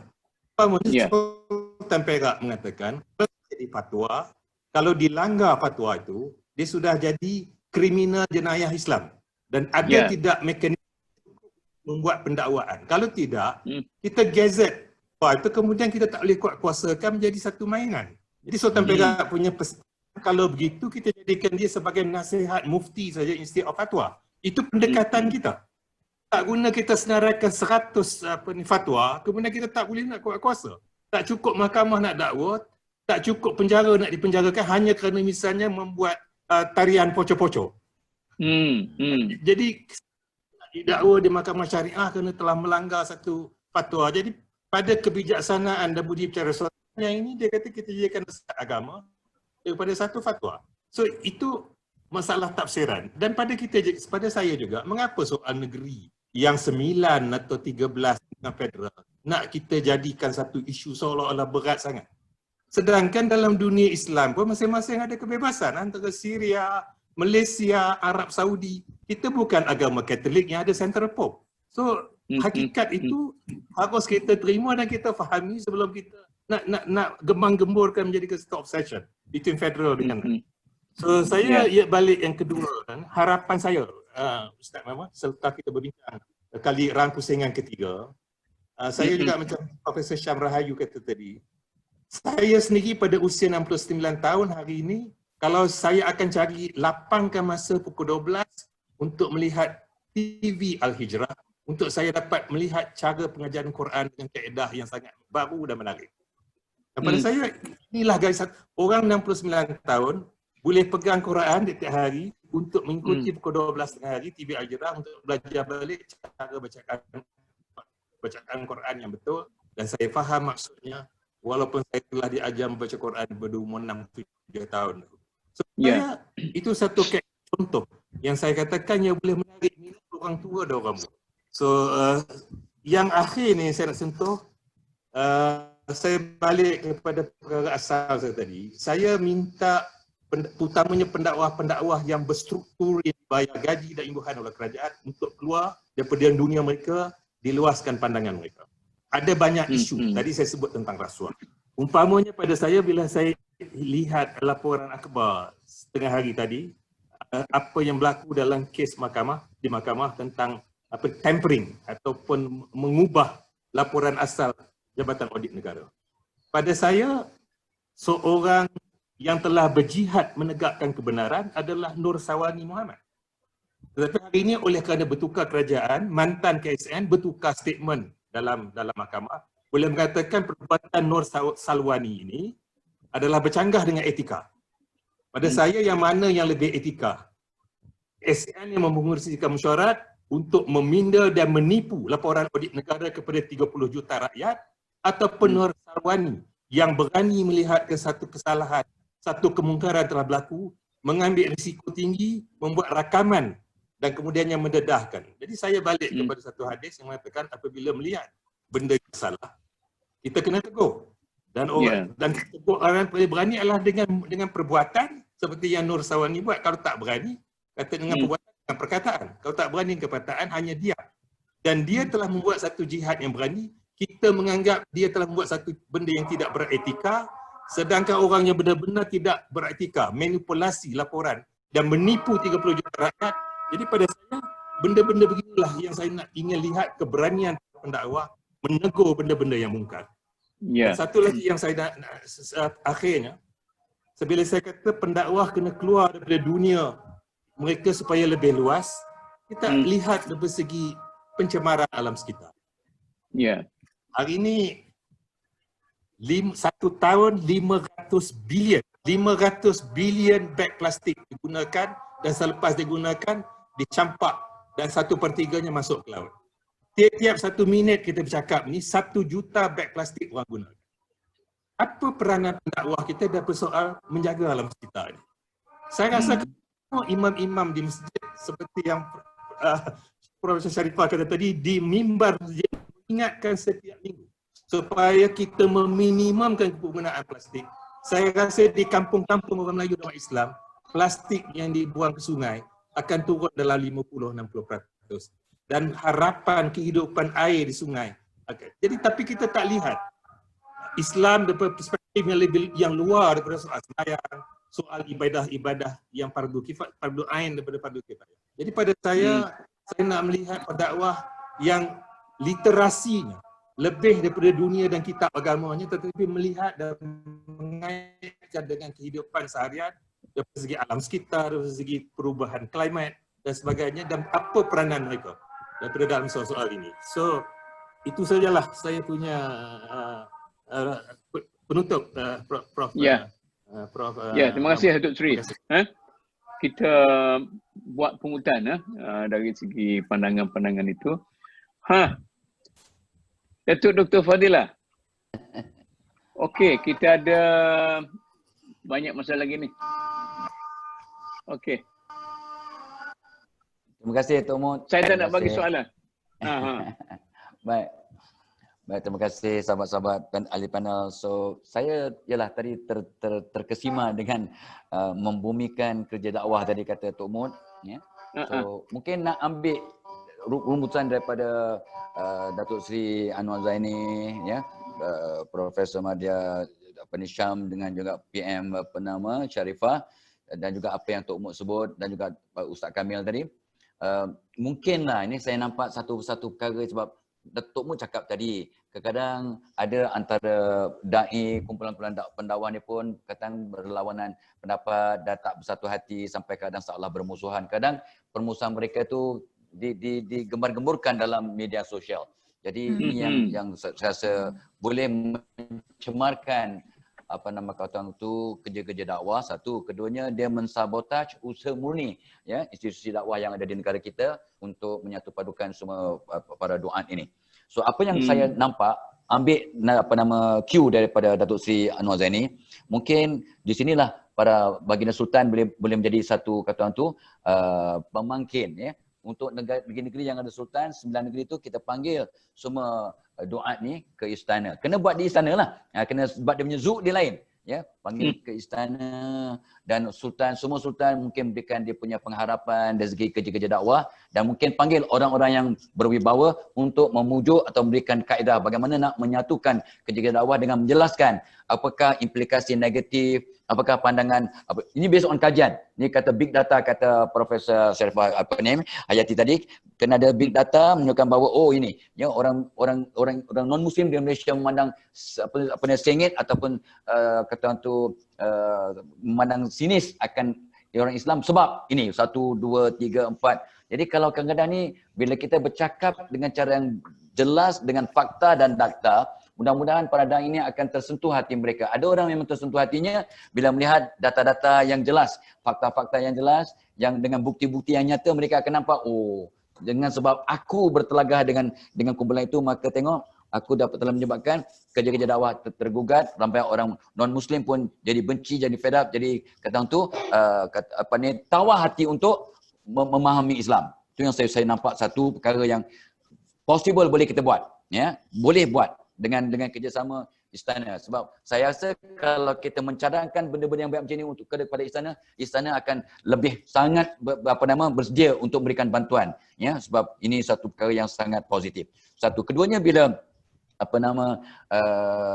Profesor Hayati dan juga Syam Rahayu kata tadi, ketika kita kena berdakwah, kalau orang Cina dengan bahasa Cantonese kena cari makma punya geng dan sebagainya, dengan kena ambil Ustaz Farid ke Ustaz Fitri ke untuk berdakwah pada orang India. Itu satu pendekatan, ya, sebab mereka bukan saja boleh berbahasa dalam bahasa orang yang jadi khalayak ataupun mad'un, tapi mereka juga tahu dia punya cita rasa, dia punya budaya, dia punya cara fikir dan juga sensitivity. Jadi kalau orang yang, kalau saya boleh pandai bahasa Mandarin tapi saya tak faham sensitivity orang-orang Cina, bahaya. Jadi mungkin memang kita boleh highlightkan, kita santuni mereka yang dari kalangan ethnic group ini untuk jadi, memang sudah dibuat pun, tapi kita kena perkasakan lagi. Dan jangan lupa, bila para syekh datang daripada Mesir, daripada Saudi, daripada negara Islam datang, ya, memberikan tausiahnya di masjid, ya, dia cakap bahasa Arab tapi ada translator. Ya, ada translator akan bercakap dalam bahasa Melayu, ada kumpulan cakap bahasa Tamil dan ada kumpulan cakap dalam bahasa Mandarin dan sebagainya. So why not kita buat benda yang sama untuk dai-dai hebat di Malaysia? Ya, sementara kita ada orang yang memang pakar berbahasa Mandarin, orang Islam Melayu, ya, yang boleh cakap bahasa Tamil dan sebagainya. Dan juga orang asli jangan dilupakan. Itu dua. Dan saya nampak yang ketiganya, salah satu media dakwah yang sangat-sangat subliminal, yang berdakwah dengan cara halus tapi kadang-kadang merosakkan ramai kita, ialah filem, drama bersiri dan sebagainya, telemovie. Ini semuanya ada unsur-unsur yang kadang-kadang boleh menyebabkan anak-anak kita, ya, sebab mereka lihat, ini namanya hypnoscript, ya, dalam bahasa psikologinya hypnoscript, ya, artinya terbentuk skrip dalam kepala mereka, ya, skrip sama ada dalam bentuk gambar ataupun perkataan yang diulang-ulang dia tonton. Oh, tak apa rupanya, ya. Oh, isteri orang pergi keluar dengan suami orang dan drama ni kata okey, tak ada orang komen pun, mufti tak komen, ustaz tak komen. Ya, that means okey lah, ya, episod 19 drama ni tak ada apa pun, tak ada komen pun. Ini satu perkara yang sangat-sangat, because ni tacit approval. Ya, Nabi SAW pun bila nampak orang makan top, Nabi tak tegur. Orang kata okey lah tu. Jadi bila anak-anak kita tengok benda-benda yang tak elok dalam drama, yang mereka tonton dan mereka seronok dan mereka minat pada pelakon-pelakonnya. Jadi tidak ada teguran secara terus nyata, ya, maka saya takut ini sangat-sangat bahaya.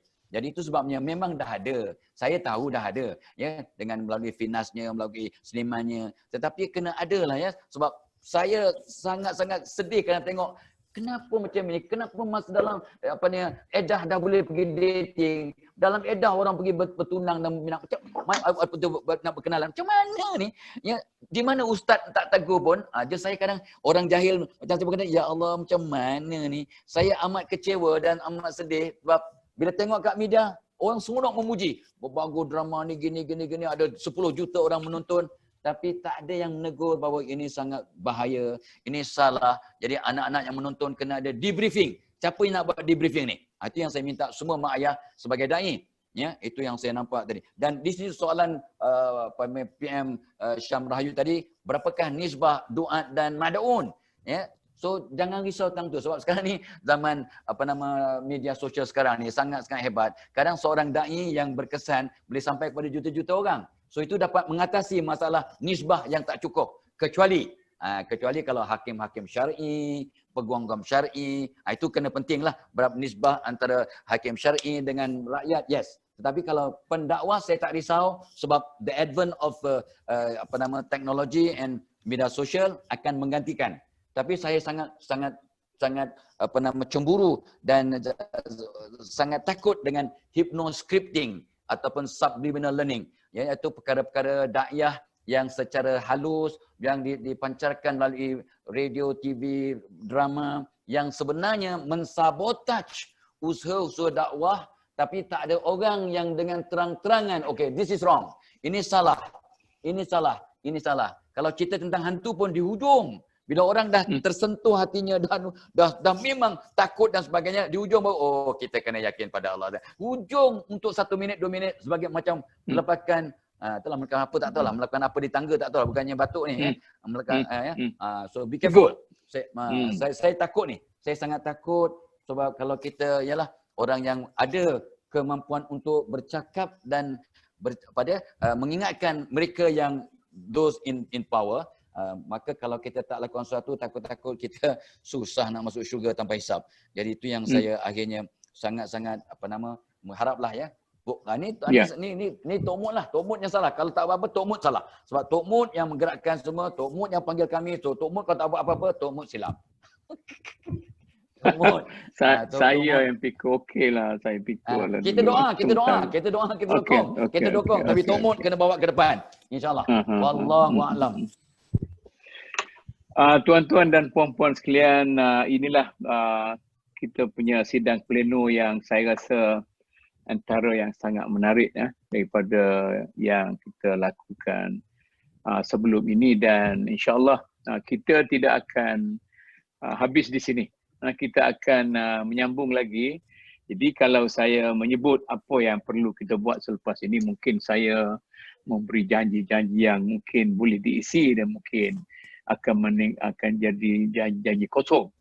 Tetapi bagaimanapun kita ada tanggungjawab untuk sampai kepada masyarakat kita, untuk menyampaikan idea-idea kita ini. Cuma perlu kepada satu proses yang lebih tinggi untuk kita cuba membantu masyarakat kita. Dan saya dengan ini saya mengambil kesimpulan untuk mengambil peluang untuk mengucapkan berbanyak-banyak terima kasih kepada semua panel kita yang berempat, yang telah memberikan pandangan yang cukup baik pada petang ini, dan juga kepada Dr. Kamil, saya pada partner yang cukup bersemangat dan berkesan untuk membantu saya dalam melancarkan. Begitu juga kepada Dr. Basri, menjadi penerbit yang tidak jemu-jemu untuk melayan kita untuk melaksanakan program kita. Dengan itu saya sudahi dengan ucapan wabillahi taufiq, wassalamualaikum warahmatullahi wabarakatuh.